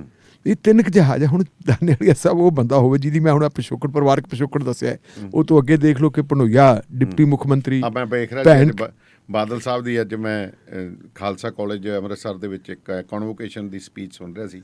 ਬਾਦਲ ਸਾਹਿਬ ਕਹਿੰਦੇ ਮਜੀਠੀਆ ਸਾਹਿਬ ਜਿੰਨੀ ਤਾਕਤ ਮੈਂ ਤੁਹਾਡੇ ਪਰਿਵਾਰ ਨੂੰ ਦਿੱਤੀ ਹੈ ਤੇ ਤੁਹਾਡੇ ਪਰਿਵਾਰ ਦੀ ਹੈ, ਕਹਿੰਦਾ ਤੁਹਾਡੀ ਧੀ ਮੰਤਰੀ, ਤੁਹਾਡਾ ਜਵਾਈ ਡਿਪਟੀ CM ਤੇ ਤੁਹਾਡਾ ਮੁੰਡਾ ਮੰਤਰੀ। ਨਹੀਂ ਉਹ ਤਾਂ ਹੈ ਹੀ ਹੈ ਸੀ। ਉਹ ਤਾਂ ਖੈਰ ਬਾਦਲ ਸਾਹਿਬ ਨੇ ਕਸਰ ਰਹਿਣ ਹੀ ਨਹੀਂ ਦਿੱਤੀ। ਇਹ ਇਕੱਲੇ ਮਜੀਠੀਆ ਪਰਿਵਾਰ ਤੇ ਨਹੀਂ ਮਿਹਰਬਾਨ ਹੋਏ, ਆਪਦੇ ਪਰਿਵਾਰ ਤੇ ਵੀ ਹੋਏ। ਆਪਣਾ ਜਵਾਈ ਵੀ ਮੰਤਰੀ ਤੇ ਭਤੀਜਾ ਵੀ ਮੰਤਰੀ। ਇਹ ਤਾਂ ਸਾਰਾ ਕੁਝ ਹੀ ਆ। ਕੋਈ ਉਹ ਮਿਹਰਬਾਨ ਤਾਂ ਪਰਿਵਾਰ ਤੇ ਹੀ ਹੋਇਆ। ਉਹ ਤਾਂ ਮਿਹਰਬਾਨੀ ਜਿਹੜੀ ਬਾਦਲ ਸਾਹਿਬ ਕਹਿੰਦੇ, ਆਪਾਂ ਗੱਲ ਕਰਦੇ ਕਿ ਜਿਹੜਾ ਮੈਂ ਇੰਨਾ ਪਾਵਰਫੁਲ ਬੰਦਾ ਹੋਵੇ ਉਹਨੂੰ ਬਹਿ ਜੇ। ਪਰ ਹੁਣ ਮੈਂ ਯਾਦ ਕਰਾਉਣਾ ਕਿ ਯਾਦ ਕਰੋ ਜਦੋਂ ਪਾਵਰਫੁਲ ਬੰਦਿਆਂ ਨੂੰ ਜਦੋਂ ਇਹੋ ਜਿਹੇ ਦਿਨਾਂ ਦਾ ਸਾਹਮਣਾ ਕਰਨਾ ਪੈਂਦਾ ਤੇ ਉਹਨਾਂ ਨੂੰ ਯਾਦ ਕਰਨਾ ਚਾਹੀਦਾ ਕਿ ਜਦੋਂ ਸੱਤਾ 'ਚ ਆ ਕੇ ਸਾਨੂੰ ਅਸੀਂ ਕੀ ਕੀਤਾ, ਅਸੀਂ ਜਦੋਂ ਸੱਤਾ 'ਚ ਸੀ ਉਦੋਂ ਅਸੀਂ ਤੇ ਸਾਡੀ ਸਰਕਾਰ ਨੇ ਕੀ ਕੀਤਾ ਸੀ। ਮੈਂ ਹੁਣ ਨਾਂ ਨਹੀਂ ਲੈਣਾ ਚਾਹੁੰਦਾ ਕਿਸੇ ਬੰਦੇ ਦਾ। ਦਾਨੇਵਾਲੀਆ ਸਾਹਿਬ ਜਦੋਂ 2007 ਦੇ ਵਿੱਚ ਪਾਵਰ ਦੇ ਵਿੱਚ ਆਏ ਹੈ, ਇਸੇ ਪਟਿਆਲਾ ਜੇਲ੍ਹ ਦੇ ਵਿੱਚ ਕਿਹਦੇ ਨਾਲ ਕੀ ਨਹੀਂ ਹੋਇਆ। 14 ਦੇ ਵਿੱਚ ਇੱਕ ਬੰਦੇ ਨਾਲ ਕੀ ਨਹੀਂ ਹੋਇਆ, ਜਦੋਂ ਤਸਵੀਰਾਂ ਖਿੱਚ ਕੇ ਡਿਪਟੀ CM ਨੂੰ ਭੇਜੀਆਂ ਜਾਂਦੀਆਂ ਸੀ, ਰਾਤ ਨੂੰ ਕੰਬਲ ਖੋਹ ਲਿਆ ਜਾਂਦਾ ਸੀ ਉਹਦਾ। ਇਹ ਬੜੀਆਂ ਚੀਜ਼ਾਂ ਸਾਰਾ ਕੁਝ ਹੁੰਦੀਆਂ। ਇੱਕ ਹੱਥ ਕਰ ਲਾ ਤੇ ਦੂਜੇ ਹੱਥ ਭਰ ਲਾ। ਇਹ ਆਪਣੇ ਧਾਰਮਿਕ ਬਿਰਤੀ ਵਾਲੇ ਲੋਕ ਕਹਿੰਦੇ ਨੇ ਕਿ ਜੇ ਚੰਗਾ ਕਰੇਗਾ ਚੰਗਾ ਮਿਲੂਗਾ ਤੇ ਮਾੜਾ ਕਰੇਗਾ ਮਾੜਾ ਮਿਲੂਗਾ। ਅੱਧੇ ਘੰਟੇ ਬਾਅਦ ਫੋਟੋਆਂ ਜਾਂਦੀਆਂ ਸੀ। ਹਾਂ ਖੈਰ ਹੁਣ ਤਾਂ ਸਥਿਤੀ ਆ ਗਈ। ਹੁਣ ਉਹ ਕਹਿੰਦੇ ਜੀ ਅਸੀਂ ਪ੍ਰੋਟੈਕਟ ਰੱਖਾਂਗੇ। ਉਹ ਜਿਹੜੀ ਉਹਨੇ ਐਪਲੀਕੇਸ਼ਨ ਦਿੱਤੀ ਸੀ ਵਕੀਲ ਸਾਹਿਬ ਨੇ ਵੀ, ਆ ਲਓ ਜੀ, ਕਹਿੰਦੇ ਜਦੋਂ ਉੱਥੇ ਗਏ ਉਹ ਕੋਠੜੀ 'ਚ ਵੀ ਰੱਖਿਆ ਹੋਇਆ। ਉਹ ਕੋਠੜੀ ਦੇ ਆਲੇ ਦੁਆਲੇ ਜਿਹੜੀ ਉਹਨਾਂ ਦੀ ਹੈਗੀ ਉੱਥੇ ਕਹਿੰਦੇ ਜੀ ਬੰਦੇ ਕਈਆਂ ਤੇ ਕਸੀਏ ਲੈ ਕੇ ਵੀ ਤੁਰੇ ਫਿਰਦੇ ਖੜਕਾਉਂਦੇ ਆ, ਕੰਧਾਂ ਤੇ ਕਸੀਏ ਵੀ ਖੜਕਾਉਂਦੇ ਹੁੰਦੇ ਜੀ। ਕੁੱਲ ਮਿਲਾ ਕੇ ਆਪਾਂ ਦੇਖੀਏ ਤਾਂ ਹੁਣ ਕਹਿੰਦੀ ਹੈ ਸਰਕਾਰ, ਕਹਿੰਦੀ ਪਰ ਫਿਰ ਵੀ ਮਾਨਯੋਗ ਅਦਾਲਤ ਨੇ ਰੱਖ ਲਿਆ ਮਾਮਲਾ। 8 ਤਾਰੀਖ ਨੂੰ ਦੁਬਾਰਾ ਫਿਰ ਸੁਣਵਾਈ ਹੋਣੀ। ਇੱਕ ਜਿਹੜੀ ਨਵੀਂ ਐਪਲੀਕੇਸ਼ਨ ਦਿੱਤੀ ਹੈ, ਦੂਜਾ ਜਿਹੜਾ ਹੈਗਾ ਜਿਹੜੀ ਪਹਿਲਾਂ ਜੋ ਕੁਛ ਕੱਲ ਕਹਿ ਦਿੱਤਾ ਸੁਚਾਸੋ ਨੇ, ਉਹ ਕੇਸ ਦਾ ਜਿਹੜਾ ਫੈਸਲਾ ਉਹ ਰਿਜ਼ਰਵ ਕਰ ਲਿਆ। ਨਵੀਂ ਅਰਜੀ ਦੀ ਸੁਣਵਾਈ ਹੈ ਜਿਹੜੀ ਉਹ 8 ਤੇ ਰੱਖ ਲਈ ਤੇ ਜਵਾਬ ਫੇਰ ਮੰਗ ਲਿਆ। 8 ਨੂੰ ਪਰਸੋਂ ਹੀ ਆ। ਬਿਲਕੁਲ ਆ ਗਈ। ਤਾਂ ਦੀ ਥਾਂ ਚੜੀ ਆਉਂਦੀ ਹੈ ਜੀ ਕੀ ਹੁੰਦਾ। ਹਾਂਜੀ ਬਿਲਕੁਲ ਢਿੱਲੋਂ ਸਾਹਿਬ ਪਤਾ ਹੁੰਦਾ ਅਗਲਿਆਂ ਨੂੰ। ਮੈਨੂੰ ਯਾਦ ਹੈ ਜਦੋਂ ਕੈਪਟਨ ਅਮਰਿੰਦਰ ਸਿੰਘ ਨੇ ਬਾਦਲ ਅੰਦਰ ਦਿੱਤੇ ਤੇ ਉਦੋਂ ਬਾਅਦ ਜਦੋਂ ਕੈਪਟਨ ਅਮਰਿੰਦਰ ਸਿੰਘ ਦੇ ਪਰਚਾ ਹੋਇਆ ਉਹਨੂੰ ਵੀ ਪਤਾ ਲੱਗ ਗਿਆ ਸੀਗਾ ਵੀ ਉੱਥੇ ਬਹਿਣਾ ਬੜਾ ਔਖਾ ਜੇ ਪਟਿਆਲੇ ਜੇਲ੍ਹ 'ਚ ਤੱਕ ਤਾਂ। ਨਹੀਂ ਕੈਪਟਨ ਅਮਰਿੰਦਰ ਸਿੰਘ ਸ਼ਾਇਦ ਕਦੇ ਜ਼ਿੰਦਗੀ ਦੇ ਵਿੱਚ ਜੇਲ੍ਹ ਗਿਆ ਨਹੀਂ ਹੋਣਾ। ਗਿਆ ਹੀ ਨਹੀਂ। ਮੈਨੂੰ ਇਸ ਗੱਲ ਦਾ ਪਤਾ ਹੈ ਕਿ ਜਦੋਂ ਕੈਪਟਨ ਅਮਰਿੰਦਰ ਸਿੰਘ ਇੰਗਲੈਂਡ ਦੇ ਵਿੱਚ ਸੀ ਤੇ ਇਹਨਾਂ ਨੇ ਕਿਹਾ ਸੀ ਅਸੀਂ ਆਹ ਕਰਾਂਗੇ ਤੇ ਇੰਗਲੈਂਡ ਦੇ ਵਿੱਚੋਂ ਕੈਪਟਨ ਅਮਰਿੰਦਰ ਸਿੰਘ ਨੇ ਆਪਣੀ ਐਂਟੀਸਪੇਟਰੀ ਵੇਲ ਵਾਸਤੇ ਐਪਲੀਕੇਸ਼ਨ ਪਾਈ ਸੀ ਪੰਜਾਬ ਤੇ ਹਰਿਆਣਾ ਹਾਈ ਕੋਰਟ 'ਚ।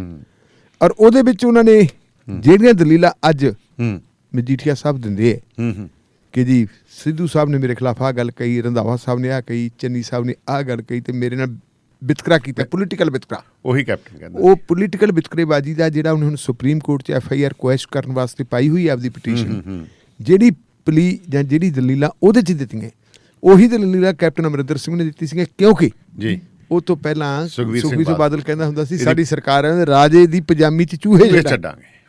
ਉਹ ਜਦੋਂ ਗੱਲ ਕਹੀ ਸੀ ਇਸੇ ਆਧਾਰ ਦੇ ਉੱਤੇ ਉਹਨਾਂ ਨੂੰ ਐਂਟੀਸਪੇਟਰੀ ਬੇਲ ਮਿਲੀ ਸੀ। ਉਹ ਤੋਂ ਪਹਿਲਾਂ ਉਹਨਾਂ ਦੇ ਮੀਡੀਆ ਐਡਵਾਈਜ਼ਰ ਸੀ ਭਰਤਿੰਦਰ ਸਿੰਘ ਚਹਿਲ ਤੇ ਉਹਨਾਂ ਨੂੰ ਜੇਲ੍ਹ 'ਚ ਬੰਦ ਕੀਤਾ ਹੋਇਆ ਸੀ। ਅਮਰਿੰਦਰ ਸਿੰਘ ਜਿਸ ਵੇਲੇ ਲੰਡਨ ਤੋਂ ਦਿੱਲੀ ਆਉਂਦੇ ਤੇ ਦਿੱਲੀ ਤੋਂ ਆਉਂਦੇ ਅੰਮ੍ਰਿਤਸਰ ਪਟਿਆਲੇ ਤੇ ਆਪਣੇ ਘਰ ਆ ਕੇ ਸਭ ਤੋਂ ਪਹਿਲਾਂ ਜਿਹੜਾ ਹੈਗਾ ਗੱਡੀ ਚੱਕੀ ਸੀ ਤੇ ਸੈਂਟਰਲ ਜੇਲ੍ਹ ਪਟਿਆਲਾ ਗਏ ਸੀ। ਉਦੋਂ ਜਾ ਕੇ ਭਰਤਿੰਦਰ ਸਿੰਘ ਚਹਿਲ ਨੂੰ ਮਿਲ ਕੇ ਆਏ ਸੀ। ਸੋ ਇਹ ਕਦੇ ਆਪ ਦੀਆਂ ਤੇ ਕਦੇ ਬਾਪ ਦੀਆਂ ਜਿਵੇਂ ਕਹਿੰਦੇ ਹੁੰਦੇ, ਯਾਦ ਰੱਖਣਾ ਚਾਹੀਦਾ ਹੈ ਕਿ ਚਾਹੇ ਰਾਜਾ ਹੋਵੇ ਚਾਹੇ ਰੰਗ ਹੋਵੇ, ਮਨੁੱਖੀ ਅਧਿਕਾਰ ਸਭ ਦੇ ਇੱਕੋ ਜਿਹੇ। ਅਸੀਂ ਵੀ ਇਸ ਗੱਲ ਦੇ ਹੱਕ 'ਚ, ਹਾਲਾਂਕਿ ਅਸੀਂ ਤਾਂ ਜਿਹੜੇ ਵਿਕਟਮ ਆ, ਸਾਡੇ ਨਾਲ ਤਾਂ ਬੜਾ ਕੁਛ ਹੋਇਆ ਹਕੂਮਤਾਂ ਦੇ ਵੇਲੇ, ਪਰ ਅਸੀਂ ਇਸ ਗੱਲ ਦੇ ਹੱਕ ਵਿੱਚ ਹੈ ਕਿ ਇੱਕ ਅਮੀਰ ਆਦਮੀ ਦੇ ਵੀ ਜਿਹੜੇ ਹੈਗੇ ਮਨੁੱਖੀ ਅਧਿਕਾਰ ਹੈ ਤੇ ਇੱਕ ਭਿਖਾਰੀ ਦੇ ਵੀ ਮਨੁੱਖੀ ਅਧਿਕਾਰ, ਇੱਕ ਜਿਹੜਾ ਲੇਬਰਰ ਹੈ, ਇੱਕ ਮਜ਼ਦੂਰ ਆ, ਉਹਦੇ ਵੀ ਮਨੁੱਖੀ ਅਧਿਕਾਰ ਹੈ। ਸਤਿਕਾਰ, ਹਰ ਇੱਕ ਦੇ ਮਨੁੱਖੀ ਅਧਿਕਾਰਾਂ ਦਾ ਸਤਿਕਾਰ ਕਰੋ। ਇਹ ਨਾ ਕਹੋ ਕਿ ਜਦੋਂ ਗੁਰੂ ਗ੍ਰੰਥ ਸਾਹਿਬ ਦੀ ਬੇਅਦਬੀ ਦੀਆਂ ਘਟਨਾਵਾਂ ਹੋਈਆਂ ਤੇ ਲੋਕਾਂ ਨੇ ਆ ਕੇ ਧਰਨੇ ਮਾਰੇ ਸੀ ਤੇ ਉਦੋਂ ਕਹਿੰਦੇ ਸੀ ਬੇਲੜ ਹੈ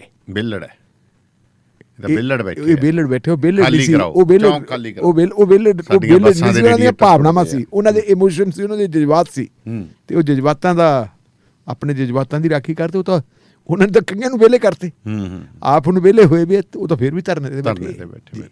ਤੇ ਢਿੱਲੋਂ ਸਾਹਿਬ ਸੁਨੀਲ ਜਾਖੜ ਨੇ ਇਹੋ ਜਿਹਾ ਕੀ ਕਰਤਾ ਕਿ ਦਲਿਤ ਭਾਈਚਾਰਾ ਉਹਦੇ ਖਿਲਾਫ ਲਾਮਬੰਦ ਹੋ ਗਿਆ? ਦੇਖੋ ਗੱਲ ਇਹ ਹੈ ਕਿ ਸੁਨੀਲ ਜਾਖੜ ਦੇ ਖਿਲਾਫ ਸਭ ਤੋਂ ਪਹਿਲਾਂ ਬੋਲਿਆ ਹੈ ਰਾਜਕੁਮਾਰ ਵੇਰਕਾ ਜੀ। ਰਾਜਕੁਮਾਰ ਵੇਰਕਾ ਕਹਿੰਦੇ ਵੀ ਸੁਨੀਲ ਜਾਖੜ ਨੇ ਬਾਬਾ ਸਾਹਿਬ BR ਅੰਬੇਦਕਰ ਦੇ ਪਰਿਵਾਰ ਬਾਰੇ ਉਹਨਾਂ ਦੇ ਭਾਈਚਾਰੇ ਬਾਰੇ ਬੜੇ ਅਪਸ਼ਬਦ ਬੋਲਦੇ ਹੈ। ਇਹ ਬੰਦਾ ਮਾਨਸਿਕ ਤੌਰ ਤੇ ਕਹਿੰਦੇ ਬਿਮਾਰ ਹੋ ਗਿਆ, ਇਹਨੂੰ ਕੁਰਸੀ ਨਹੀਂ ਮਿਲੀ ਮੁੱਖ ਮੰਤਰੀ ਵਾਲੀ। ਇੱਕ ਇਹ ਕਹਿੰਦੇ ਜਾਂ ਤਾਂ ਮਾਫੀ ਮੰਗੇ ਜਾਂ ਅਸੀਂ ਫਿਰ ਜਿਹੜਾ ਹੈਗਾ ਇਹਦੇ ਖਿਲਾਫ ਕਾਂਗਰਸ ਪਾਰਟੀ ਨੂੰ ਅਪੀਲ ਕਰਦੇ ਹਾਂ ਕਿ ਇਹਨੂੰ ਕਾਂਗਰਸ ਪਾਰਟੀ ਚੋਂ ਕੱਢਿਆ ਜਾਵੇ ਜੀ। 2 ਤੀਜੀ ਗੱਲ ਉਹਨਾਂ ਨੇ ਕਿਹਾ ਕਿ ਬਾਬਾ ਸਾਹਿਬ ਦਾ ਜਿਹੜਾ ਭਾਈਚਾਰਾ ਉਹ ਚੁੱਪ ਕਰਕੇ ਨਹੀਂ ਬੈਠੂਗਾ ਤੇ ਹੁਣ ਵੱਖ-ਵੱਖ ਥਾਵਾਂ ਤੇ ਉਹਨਾਂ ਦੇ ਖਿਲਾਫ ਪ੍ਰੋਟੈਸਟ ਹੋਣੇ ਵੀ ਸ਼ੁਰੂ ਹੋ ਗਏ। ਲੁਧਿਆਣੇ ਦੇ ਵਿੱਚ ਵੀ ਅੱਜ ਪ੍ਰੋਟੈਸਟ ਵਗੈਰਾ ਕੀਤਾ ਹੈ, ਐਪਲੀਕੇਸ਼ਨਾਂ ਵੀ ਦਿੱਤੀਆਂ ਜਾ ਰਹੀਆਂ ਕਿ ਇਹਦੇ ਖਿਲਾਫ SC ST ਐਕਟ ਅਧੀਨ ਕੇਸ ਦਰਜ ਕੀਤਾ ਜਾਵੇ ਕਿਉਂਕਿ ਕਹਿੰਦੇ ਨੇ SCs ਬਾਰੇ ਮਾੜੀ ਗੱਲ ਕਹੀ ਹੈ। ਹੁਣ ਗੱਲ ਉਹਨੇ ਕੀ ਕਹੀ ਹੈ, ਉਹ ਕਹਿੰਦੇ ਉਹਨਾਂ ਨੇ ਕਿਹਾ ਕਿ ਜਿਹੜੇ ਸੁਨੀਲ ਜਾਖੜ ਦਾ ਸਪਸ਼ਟੀਕਰਨ ਆ ਗਿਆ ਉਹਦਾ ਮੈਂ ਇਹ ਗੱਲ ਕਹੀ ਕਿ ਜਿਹੜੇ ਦਿੱਲੀ ਬੈਠੇ ਆ ਰਾਜ ਸਭਾ ਵਾਲੇ ਇਹਨਾਂ ਨੂੰ ਸਿਰ ਤੇ ਨਾ ਚੜਾਓ, ਜਿਹੜੀ ਇਹਨਾਂ ਦੀ ਜਗ੍ਹਾ ਇਹਨਾਂ ਨੂੰ ਉੱਥੇ ਰਹਿਣ ਦਿਓ। ਜੇ ਬਹੁਤ ਹੇਠਲੇ ਬੰਦੇ ਨੂੰ ਚੱਕ ਕੇ ਸਿਰ ਤੇ ਬਿਠਾਓਗੇ ਤੇ ਉਹ ਫਿਰ ਤੁਹਾਨੂੰ ਅੱਖਾਂ ਹੀ ਕੱਢੂਗਾ। ਉਹ ਕਹਿੰਦਾ ਜਿਹੜੇ ਆ ਲੋਕ G23 ਬਣਾਈ ਫਿਰਦੇ ਹੈ, ਇਹ ਸੁਨੀਲ ਜਾਖੜ ਕਹਿੰਦਾ ਮੈਂ ਕਿਹਾ ਵੀ ਜਿਹੜੇ ਲੋਕ G23 ਬਣਾਈ ਫਿਰਦੇ ਹੈ ਇਹ G23 ਵਾਲੇ ਬਲੈਕਮੇਲ ਕਰਦੇ ਆ ਹਾਈ ਕਮਾਂਡ ਨੂੰ। ਇਹਨਾਂ ਦੇ ਵਿੱਚੋਂ ਬਹੁਤੇ ਤਾਂ ਉਹ ਹੈ ਜਿਨ੍ਹਾਂ ਨੂੰ ਸਿਰਫ ਤੇ ਸਿਰਫ ਰਾਜ ਸਭਾ ਚਾਹੀਦੀ ਤਾਂ ਰਾਜ ਸਭਾ ਦੀਆਂ ਮੈਂਬਰੀਆਂ ਮੰਗਣ ਵਾਸਤੇ ਸਾਰਾ ਕੁਝ ਕਰਦੇ ਜੀ। ਔਰ ਲੋਕ ਜਿਹੜੇ ਹੈਗੇ ਆ ਇਮੋਸ਼ਨਲ ਤੌਰ ਦੇ ਉੱਤੇ ਜਾਂ ਜਿਹੜੀ ਸਾਇਲੈਂਟ ਜਿਹੜੀ ਹੈਗੀ ਲੋਕਾਂ ਦੀ ਹਮਾਇਤ, ਕਾਂਗਰਸੀਆਂ ਦੀ ਹਮਾਇਤ ਉਹ ਨਹਿਰੂ ਗਾਂਧੀ ਪਰਿਵਾਰ ਦੇ ਨਾਲ ਹੈ। ਇਹ ਸਾਰੇ ਦੇ ਸਾਰੇ ਇਹਨਾਂ ਨੂੰ ਝੁਬਲਾਓ ਨਾ। ਹੁਣ ਵੇਰਕਾ ਸਾਹਿਬ ਦੇ ਅਰਥ ਇਹ ਕੱਢਦੇ ਵੀ ਕਿਉਂਕਿ ਜਾਖੜ ਆਪ ਮੁੱਖ ਮੰਤਰੀ ਬਣਨਾ ਚਾਹੁੰਦਾ ਸੀ, ਉਹਨਾਂ ਨੇ ਕਿਹਾ ਵੀ ਹੈ ਕਿ 42 ਬੰਦੇ ਉਹਨਾਂ ਦੇ ਹੱਕ ਵਿੱਚ ਸੀ ਤੇ ਚੰਨੀ ਦੇ ਹੱਕ ਦੇ ਵਿੱਚ 2 ਸੀ। ਇਹ ਗੱਲਾਂ ਪਹਿਲਾਂ ਕਹਿ ਚੁੱਕੇ। ਕਹਿੰਦੇ ਵੀ ਜਿਹੜੀ ਉਹਨੇ ਇਹ ਗੱਲ ਕਹੀ ਇਹਨੂੰ ਵੀ ਚੱਕ ਕੇ ਇਹਨਾਂ ਨੂੰ ਹੇਠਲਿਆਂ ਨੂੰ ਸਿਰ ਤੇ ਨਾ ਬਿਠਾਓ। ਉਹ ਕਹਿੰਦੇ ਵੀ ਉਹ ਸਾਡੇ ਬਾਰੇ ਕਹਿੰਦੇ ਸਰ ਅਸੀਂ ਹੇਠਲੇ ਲੋਕ ਹਾਂ, ਇਸ ਕਰਕੇ ਇਹਦੇ ਖਿਲਾਫ ਕਾਰਵਾਈ ਕਰੋ ਜੀ। ਜਾਖੜ ਕਹਿੰਦਾ ਵੀ ਪਹਿਲੀ ਗੱਲ ਤਾਂ ਕਿ ਮੇਰੀ ਇੰਟਰਵਿਊ ਤੁਸੀਂ ਦੁਬਾਰਾ ਫੇਰ ਸੁਣ ਲਓ, ਮੈਂ ਅਜਿਹੀ ਗੱਲ ਕਹੀ ਕੋਈ ਨਹੀਂ ਜੀ। ਮੇਰਾ ਕਹਿਣ ਤੋਂ ਭਾਵ ਸਿਰਫ G23 ਵਾਲਿਆਂ ਨੇ। ਦੂਜੀ ਗੱਲ, ਜੇ ਕਿਸੇ ਦੀਆਂ ਭਾਵਨਾਵਾਂ ਨੂੰ ਮੇਰੇ ਇਹ ਸ਼ਬਦ ਦਿਖਾਉਂਦੇ ਹੈ ਤਾਂ ਮੈਂ ਮਾਫੀ ਮੈਂ ਖਿਮਾ ਦਾ ਯਾਚਕਾ ਉਹਨੇ ਗੱਲ ਕਹਿਤੀ। ਇਹਦੇ ਬਾਵਜੂਦ ਅਜੇ ਖੜਾ ਨਹੀਂ ਛੱਡਿਆ ਜਾ ਰਿਹਾ। ਅਸਲ ਦੇ ਵਿੱਚ ਕਹਾਣੀ ਇਹ ਹੈ ਕਿ ਹੁਣ ਜਿਹੜੀਆਂ ਖਬਰਾਂ ਛਣ ਕੇ ਆ ਰਹੀਆਂ ਜੀ ਕਿ ਕਾਂਗਰਸ ਹਾਈ ਕਮਾਂਡ ਨੇ ਇੱਕ ਤਜਰਬਾ ਕਰਕੇ ਦੇਖ ਲਿਆ ਜੀ। ਚਰਨਜੀਤ ਸਿੰਘ ਚੰਨੀ ਨੂੰ ਮੁੱਖ ਮੰਤਰੀ ਦਾ ਚਿਹਰਾ ਬਣਾਤਾ ਸੀ ਕਿ ਇਹ ਦਲਿਤ ਭਾਈਚਾਰੇ ਚੋਂ ਤੇ ਸਿੱਧੂ ਸਾਹਿਬ ਨੇ ਨਾਲ ਦੀ ਨਾਲ ਕਹਿਤਾ ਸੀ ਲਓ ਜੀ ਹੁਣ ਚਿਹਰਾ ਇਹਨੂੰ ਬਣਾਤਾ, ਜ਼ਿੰਮੇਵਾਰੀ ਇਹਦੀ ਹੈ, ਜਿਤਾਵੇ ਸੀਟਾਂ। ਸਿੱਧੂ ਸਾਹਿਬ ਪਹਿਲਾਂ ਵੀ ਕਹਿੰਦੇ ਸੀ ਕਿ ਪਿਛਲੀ ਵਾਰੀ ਸਰਕਾਰ ਮੈਂ ਬਣਾਈ ਸੀ, ਮੈਂ ਪ੍ਰਚਾਰ ਕੀਤਾ ਸੀ, ਮਾਝੇ ਦੇ ਵਿੱਚੋਂ ਕਿੰਨੀਆਂ ਸੀਟਾਂ ਆ ਗਈਆਂ ਸੀ, ਜਿੱਥੇ ਮੈਂ ਗਿਆ ਸਾਰੇ ਦੇ ਸਾਰੇ ਜਿੱਤੇ। ਔਰ ਧੂਰੀ ਦੇ ਵਿੱਚ ਤਾਂ ਉਹਨੇ ਜਵਾਬ ਹੀ ਦਿੱਤਾ ਸੀ ਕਿ ਮੈਂ ਕਿਉਂ ਬੋਲਾਂ, ਭਾਸ਼ਣ ਮੈਂ ਕਿਉਂ ਕਰਾਂ, ਮੈਂ ਇਹ ਕਰੇ ਜਿਹੜਾ ਤੁਸੀਂ ਮੁੱਖ ਮੰਤਰੀ ਦਾ ਚਿਹਰਾ ਬਣਾਇਆ। ਇਹ ਗੱਲਾਂ ਸਾਰੀਆਂ ਸਾਹਮਣੇ ਆ ਗਈਆਂ ਸੀ ਤੇ ਜਿਵੇਂ ਹਨੇਰੀ ਚੱਲੀ ਆਮ ਆਦਮੀ ਪਾਰਟੀ ਦੀ ਜੀ। ਤੇ ਮੈਂ ਸਮਝਦਾ ਕਿ ਉਹ ਹਨੇਰੀ ਜਿਹੜੀ ਹੈਗੀ ਆ ਉਹ ਹਨੇਰੀ ਦਾ ਇੱਕ ਕਾਰਨ ਇਹ ਵੀ ਸੀ ਕਿ ਲੋਕਾਂ ਨੂੰ ਅਹਿਸਾਸ ਹੋ ਗਿਆ ਸੀ ਕਿ ਕਾਂਗਰਸ ਪਾਰਟੀ ਆਪਣੀ ਹਕੂਮਤ ਬਣਾਉਣ ਲਈ ਤਿਆਰ ਨਹੀਂ ਮਾਨਸਿਕ ਤੌਰ ਤੇ। ਇਹਨਾਂ ਨੇ ਆਪਣਾ ਨੁਕਸਾਨ ਆਪ ਕਰ ਲਿਆ। ਕਿਤੇ ਇਹ ਨਾ ਹੋਵੇ ਕਿ ਦੁਬਾਰਾ ਫਿਰ 10 ਸਾਲਾਂ ਦਾ ਰਾਜ ਸਾਡੇ ਪੱਲੇ ਪੈ ਜੇ। ਬਿਹਤਰ ਇਹ ਹੈ ਕਿ ਫਿਰ ਜਿਹੜੇ ਤੀਜੇ ਇਹਨਾਂ ਨੂੰ ਪਾ ਦਿਓ। ਤੇ ਉਹ ਇਸੇ ਕਰਕੇ ਲੋਕ ਕਹਿੰਦੇ ਸੀ ਕਿ ਪੁਰਾਣਿਆਂ ਨੂੰ ਛੱਡਿਓ, ਨਵੇਂ ਨੂੰ ਲਓ, ਤੇ ਭਾਵੇਂ ਕਾਲਾ ਚੋਰ ਹੋਵੇ। ਜੇ ਇਹ ਕਰਨਗੇ ਤਾਂ ਫਿਰ ਇਹਨਾਂ ਨਾਲ ਵੀ ਵੇਖਾਂਗੇ ਅੱਗੇ ਕਿਹੜਾ ਫਿਰ ਵੋਟਾਂ ਪੈਣੋਂ ਹਟ ਜਾਣਗੀਆਂ, ਵੋਟਾਂ ਤਾਂ ਪੈਣਗੀਆਂ।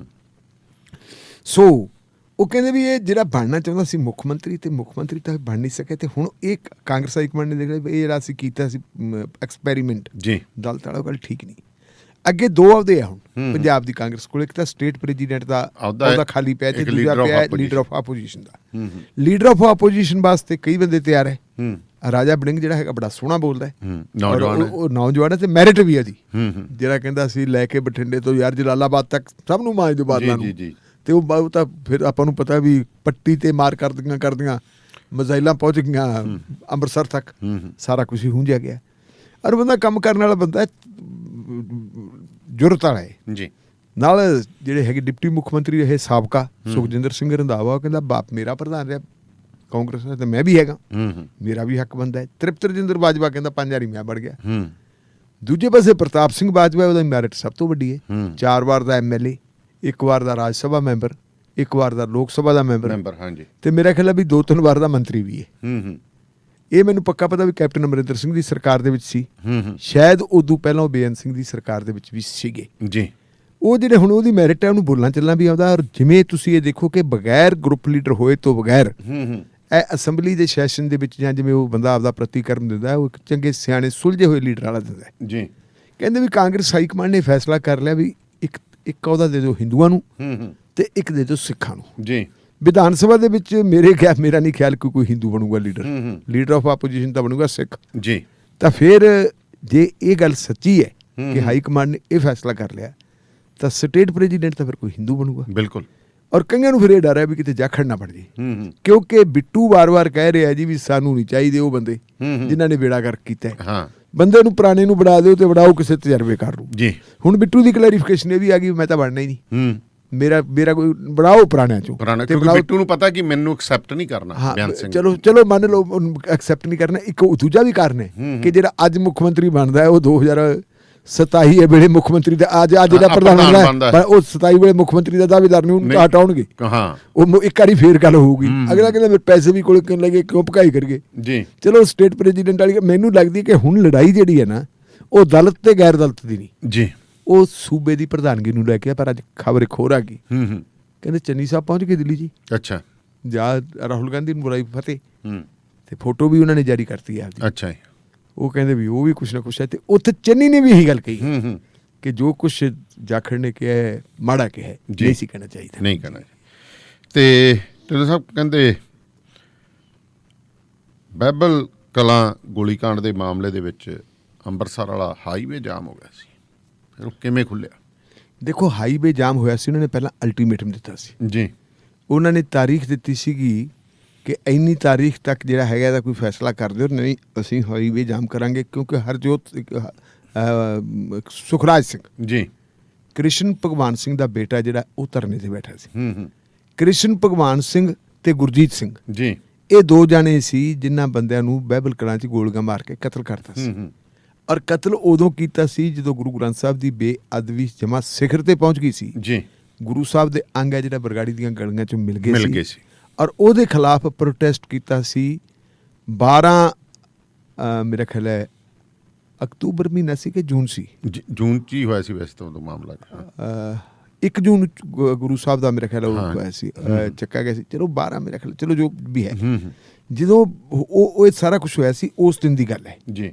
ਉਹ ਉਦੋਂ ਜਦੋਂ ਸਿੱਖ ਪ੍ਰਚਾਰਕਾਂ ਨੇ ਉੱਥੋਂ ਉਹ ਅੰਗ ਇਕੱਠੇ ਕੀਤੇ ਉਹਨਾਂ ਨੂੰ ਇੱਕ ਪਾਲਕੀ 'ਚ ਪਾਇਆ ਤੇ ਲੈ ਕੇ ਚਲੇ ਗਏ ਸੀ ਕੋਟਕਪੂਰੇ ਕੁਛ ਦਿਨ ਬੈਠੇ ਉਹ ਤੋਂ ਬਾਅਦ ਫੈਸਲਾ ਹੋ ਗਿਆ ਕਿ ਇਹਨਾਂ ਨੂੰ ਉਠਾਉਣਾ ਤੇ ਉਠਾਇਆ ਫੋਰਸਫੁਲੀ। ਉਹਨਾਂ ਦੇ ਉੱਤੇ ਲਾਠੀ ਚਾਰਜ ਕੀਤਾ ਸਾਰਾ ਕੁਛ ਕੀਤਾ। ਕੁਛ ਲੋਕ ਜਿਹੜੇ ਲਾਠੀ ਚਾਰਜ 'ਚੋਂ ਬਚੇ ਸੀ ਉਹ ਇੱਧਰ ਨੂੰ ਬਾਈਬਲ ਕਲਾਂ ਵਾਲੇ ਪਾਸੇ ਨੂੰ ਆ ਗਏ ਬਰਗਾੜੀ ਵਾਲੇ ਪਾਸੇ ਨੂੰ ਜੀ। ਗੁਰੂ ਘਰ ਬਣਿਆ ਹੋਇਆ ਇਤਿਹਾਸਕ ਹੈ ਮੇਰੇ ਖਿਆਲ ਗੁਰੂ ਘਰ ਉੱਥੇ ਬੈਠ ਕੇ ਬਹਿ ਗਏ।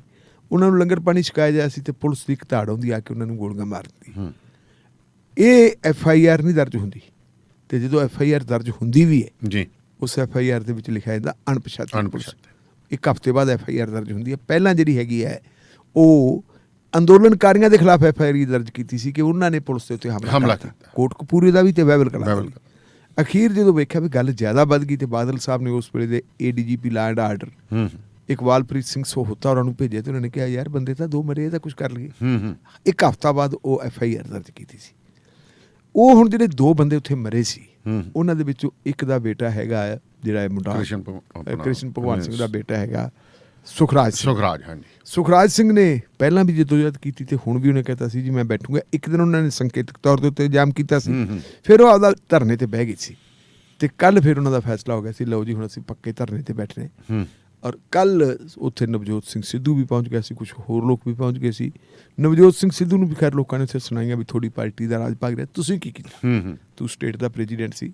ਉਹਨੇ ਆਪਦੀ ਪਲੀ ਦਿੱਤੀ ਹੈ ਵੀ ਵੇਖੋ ਮੈਂ ਜਿਹੜੀ ਹੈਗੀ ਗੁਰੂ ਗ੍ਰੰਥ ਸਾਹਿਬ ਨੂੰ ਸਮਰਪਿਤ ਹੈ। ਨਵਜੋਤ ਸਿੰਘ ਸਿੱਧੂ ਨੇ ਕਿਹਾ ਜਿਹੜੇ ਵਕੀਲ ਨੇ ਬਲੈਂਕਟ ਵੇਲ ਦਵਾਈ ਸੁਮੈਤ ਸਿੰਘ ਸੈਣੀ ਨੂੰ ਮੈਂ ਰੌਲਾ ਪਾਇਆ ਤੇ ਮੈਂ ਉਹਨੂੰ ਬਦਲਾ ਦਿੱਤਾ APS ਦਿਓਲ ਨੂੰ ਐਡਵੋਕੇਟ ਜਨਰਲ ਨਹੀਂ ਰਹਿਣ ਦਿੱਤਾ। ਜਿਹੜੇ ਇਕਬਾਲਪ੍ਰੀਤ ਸਿੰਘ ਸੋਹਤਾ ਨੂੰ ਐਕਟਿੰਗ DGP ਲਾਇਆ ਮੈਂ ਉਹਦਾ ਵਿਰੋਧ ਕੀਤਾ। ਮੈਂ ਤਾਂ ਅਸਤੀਫਾ ਦੇਣ ਤੱਕ ਚਲਾ ਗਿਆ ਸੀ ਮੈਂ ਉਹਨੂੰ ਹਟਵਾਤਾ। ਮੈਂ ਗੁਰੂ ਦੇ ਨਾਲ ਲਓ ਜੀ ਲੱਗ ਕੱਲ ਸ਼ਾਮੀ ਇਹ ਸੀਗਾ ਪਰਸੋਂ ਸ਼ਾਮੀ ਪਤਾ ਲੱਗ ਗਿਆ ਸੀ ਬੈਠੂ ਤੇ ਮੈਨੂੰ ਇਹ ਲਗਾਤਾਰਤਾ ਹੋ ਗਈ ਕਿ ਹੁਣ ਅਣਮਿੱਥੇ ਸਮਝ ਲਈ ਬੈਠੂ। ਹੁਣ ਸਰਦਾਰ ਭਗਵੰਤ ਸਿੰਘ ਮਾਨ ਐਡੇ ਜਦੋਂ ਹੁਣ ਤੁਸੀਂ ਦੇਖੋ ਕਿ ਪੰਜਾਬ ਦੀ ਸਥਿਤੀ ਕੀ ਹੈ। ਇੱਕ ਪਾਸੇ ਤਾਂ ਪੰਜਾਬ ਦੇ ਵਿੱਚ ਧੜਾਧੜ ਕਤਲਾਂ ਦੀਆਂ ਵਾਰਦਾਤਾਂ ਹੋ ਰਹੀਆਂ ਜੀ ਉਹਨਾਂ ਨੂੰ ਟਾਰਗੇਟ ਵੀ ਕੀਤਾ ਆਪੋਜੀਸ਼ਨ ਨੇ।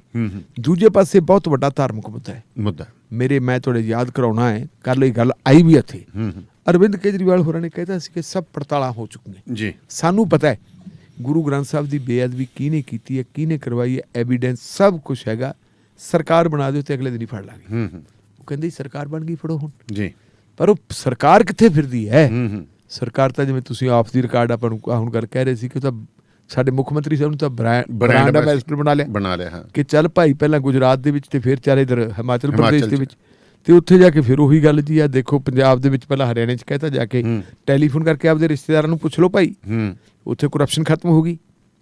ਗੁਜਰਾਤ ਪੰਜਾਬ ਦੇ ਵਿੱਚੋਂ ਕੱਲ ਫਿਰ ਦੁਹਰਾਤਾ, ਕੱਲ ਮਾਨ ਸਾਹਿਬ ਵੀ ਕਹਿੰਦੇ ਪੁੱਛ ਲਓ ਵੀ ਟੈਲੀਫੋਨ ਕਰਕੇ। ਤੇ ਜੇ ਭਾਈ ਟੈਲੀਫੋਨ ਕਰਕੇ ਤੇ ਜਿਹੜੀ ਲਾਈਨ ਜੀ ਖੋਲੀ ਹੈ ਤੁਸੀਂ ਫਿਰ ਬੰਦ ਹੀ ਕਰ ਦਿਓ, ਕਰਪਸ਼ਨ ਤਾਂ ਖਤਮ ਹੀ ਹੋ ਗਈ, ਉਹਦਾ ਕੀ ਫਾਇਦਾ? ਉਹਦਾ ਫਿਰ ਕਿਉਂ ਲੋਕਾਂ ਤੋਂ ਐਵੇਂ ਕਾਹਦੀ ਖਾਤਰ ਕਿਉਂ ਬੰਦ ਕਰ ਦਿਓ? ਕਰਪਸ਼ਨ ਖਤਮ ਹੋ ਗਈ, ਸਾਰਾ ਸਰਟੀਫਿਕੇਟ ਜਾਰੀ ਕਰ ਦਿਓ ਕਿ ਸਾਰ ਸੁੱਤੀ ਗੰਗਾ ਬਸਦੀ ਹੈ, ਕਿਤੇ ਕੁਛ ਹੈ ਹੀ ਨਹੀਂਗਾ। ਹੁਣ ਉਹ ਆਪ ਤਾਂ ਉੱਥੇ ਫਿਰਦੇ ਹੈ, ਪਰ ਫਿਰ ਫਿਕਰ ਵੀ ਹੋ ਗਿਆ ਵੀ ਹੁਣ ਗੱਲ ਕੁਛ ਹੋਊਗੀ।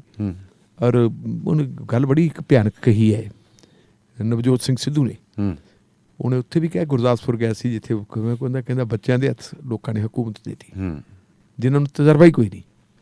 ਅੱਜ ਵੀ ਉਹਨੇ ਇਹੀ ਗੱਲ ਕਹੀ ਹੈ, ਕਹਿੰਦਾ ਇਹ ਬਾਹਲਾ ਹੀ ਲੰਬਾ ਸਮਾਂ ਚੱਲਣ ਵਾਲੇ ਨਹੀਂ, ਇਹਨਾਂ ਦੀ ਖੇਡ ਜੀ ਖਿਲਰ ਜਾਣੀ। ਉਹ ਹੁਣ ਖੇਡ ਨੂੰ ਬਚਾਉਣ ਵਾਸਤੇ ਇੱਕ ਫਿਰ ਟੀਮ ਭੇਜੀ ਵਕੀਲਾਂ ਦੀ ਚੰਡੀਗੜ੍ਹੋਂ। ਉਹਦੇ ਵਿੱਚ ਕਹਿੰਦੇ ਜਿਹੜੇ ਐਡਵੋਕੇਟ ਜਨਰਲ ਦੇ ਦਫ਼ਤਰ ਦੀ ਟੀਮ ਹੈ, ਲੀਗਲ ਟੀਮ, ਉਹ ਆਈ ਤੇ ਉਸ ਲੀਗਲ ਟੀਮ ਨੇ ਆ ਕੇ ਆਖਿਆ ਕਿ 3 ਦਿਨਾਂ ਦੇ ਵਿੱਚ ਜਿਹੜੀ ਹੈ ਇਨਕੁਆਇਰੀ ਕੰਪਲੀਟ ਹੋ ਜਾਣੀ। ਅੱਛਾ ਜੀ। ਉਹ ਕੰਪਲੀਟ ਹੋ ਜਾਣੀ ਹੈ ਤੇ ਤੁਸੀਂ ਕਿਰਪਾ ਕਰਕੇ ਜਾਮ ਖੋਲ ਦਿਓ। ਹੁਣ ਉਹ ਵੀ ਬੰਦੇ ਸਿਆਣੇ, ਉਹ ਕਹਿੰਦੇ ਵੀ ਅਸੀਂ ਲੋਕਾਂ ਨੂੰ ਤਾਂ ਦੁਖੀ ਨਹੀਂ ਕਰਨਾ, ਚਲੋ ਤੁਸੀਂ 3 ਦਿਨ ਮੰਗਦੇ ਹੋ, ਹੋਰ ਦੇ ਤੇ ਇਹ ਤੋਂ ਬਾਅਦ ਫਿਰ ਆਪਾਂ ਫਿਰ ਵੇਖ ਲਾਂਗੇ 3 ਦਿਨਾਂ ਬਾਅਦ।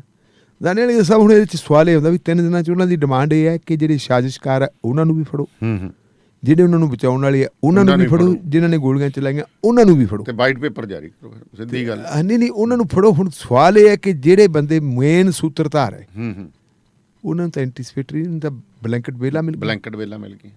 ਉਹਦਾ ਤੁਸੀਂ ਕੀ ਕਰੋਗੇ? ਉਹਨਾਂ ਬਲੈਂਕਟ ਬੇਲ ਵਾਲੇ ਮਾਮਲੇ 'ਚ ਜੋ ਸੁਪਰੀਮ ਕੋਰਟ 'ਚ ਗਿਆ ਮਾਮਲਾ, ਸੁਪਰੀਮ ਕੋਰਟ ਨੇ ਕਹਿਤਾ ਵੀ ਅੱਜ ਤਾਂ ਹੈਰਾਨ ਆ ਕੀ ਹੋਈ ਜਾਂਦਾ, ਕਿਹੋ ਜਿਹਾ ਮਤਲਬ ਜਿਹੜਾ ਹੈਗਾ ਇਹ ਆਰਡਰ ਹੈ ਹਾਈ ਕੋਰਟ ਦਾ ਜਿਹਦੇ ਵਿੱਚ ਕਿ ਜੇ ਬੰਦੇ ਨੇ ਜੁਰਮ ਕੀਤਾ ਨਹੀਂ, ਜੇ ਭਵਿੱਖ ਦੇ ਵਿੱਚ ਵੀ ਕੋਈ ਜੁਰਮ ਕਰੂਗਾ ਜ਼ਮਾਨਤ ਉਹਦੇ 'ਚ ਵੀ। ਉਹ ਹਾਲਾਂਕਿ ਕਹਿਤਾ ਸੀ ਉਹਨਾਂ ਨੇ ਚੀਫ ਜਸਟਿਸ ਨੂੰ ਕਿ ਭਾਈ ਤੁਸੀਂ ਇਹ 'ਤੇ ਵਿਚਾਰ ਕਰੋ ਤੇ ਵਿਚਾਰ ਕਰਕੇ ਕੋਈ ਫੈਸਲਾ ਲਓ, ਚਾਹੇ ਆਪ ਵਿਚਾਰ ਕਰੋ ਤੇ ਚਾਹੇ ਕਿਸੇ ਜੱਜ ਦੀ ਹੋਰ ਡਿਊਟੀ ਲਾ ਦਿਓ। ਨਵੇਂ ਜੱਜ ਸਾਹਿਬ ਦੀ ਡਿਊਟੀ ਲੱਗ ਗਈ ਸੀ, ਪਰ ਉੱਥੇ ਪੰਜਾਬ ਸਰਕਾਰ ਦੇ ਜਿਹੜੇ ਸੀਗੇ ਐਡਵੋਕੇਟ ਜਨਰਲ ਸਾਹਿਬ ਉਹ ਕਹਿੰਦੇ ਜੀ ਮੈਂ ਅਜੇ ਆਪਣੀ ਸਰਕਾਰ ਤੋਂ ਹਦਾਇਤਾਂ ਲੈਣੀਆਂ, ਤੁਸੀਂ ਅਜੇ ਹਦਾਇਤਾਂ ਤਾਂ ਦਿੱਤੀਆਂ ਨਹੀਂ ਜੀ ਵੀ ਉੱਥੇ ਸਟੈਂਡ ਕੀ ਲੈਣਾ। ਹੁਣ ਉਹਨਾਂ ਨੂੰ ਕਿਵੇਂ ਤੁਸੀਂ ਟੈਕਲ ਕਰੋਗੇ? ਉਹਨਾਂ ਬੰਦਿਆਂ ਦੀਆਂ ਗ੍ਰਿਫਤਾਰੀਆਂ ਕਿਵੇਂ ਹੋਣਗੀਆਂ? ਇੱਕ ਵੱਡਾ ਸਵਾਲ ਹੈ ਜੀ। ਤੇ ਢਿੱਲੋਂ ਸਾਹਿਬ, ਆ ਚੋਣ ਬਾਂਡ ਕੀ ਚੀਜ਼ ਹੈ ਜੀ, ਤੇ ਇਹਦੇ ਬਾਰੇ ਕੀ ਅਪਡੇਟ? ਇਹ ਦੇਖੋ 2017 ਦੇ ਵਿੱਚ ਇਸ ਬਹਾਨੇ ਕਿ ਕਾਲੇ ਧਨ ਦੀ ਐਂਟਰੀ ਹੈ ਜਿਹੜੀ ਉਹ ਇਲੈਕਸ਼ਨਾਂ 'ਚੋਂ ਬੰਦ ਕਰਨੀ ਹੈ। ਕਾਲਾ ਧਨ ਜਿਹੜਾ ਪੋਲੀਟੀਕਲ ਪਾਰਟੀਆਂ ਕੋਲ ਜਾਂਦਾ, ਇਹਨੂੰ ਕਿਵੇਂ ਰੋਕਿਆ ਜਾਵੇ? ਕਹਿੰਦੇ ਇਹਦਾ ਕੋਈ ਨਾ ਕੋਈ ਆਪਾਂ ਤਰਕੀਬ ਬਣਾਈਏ।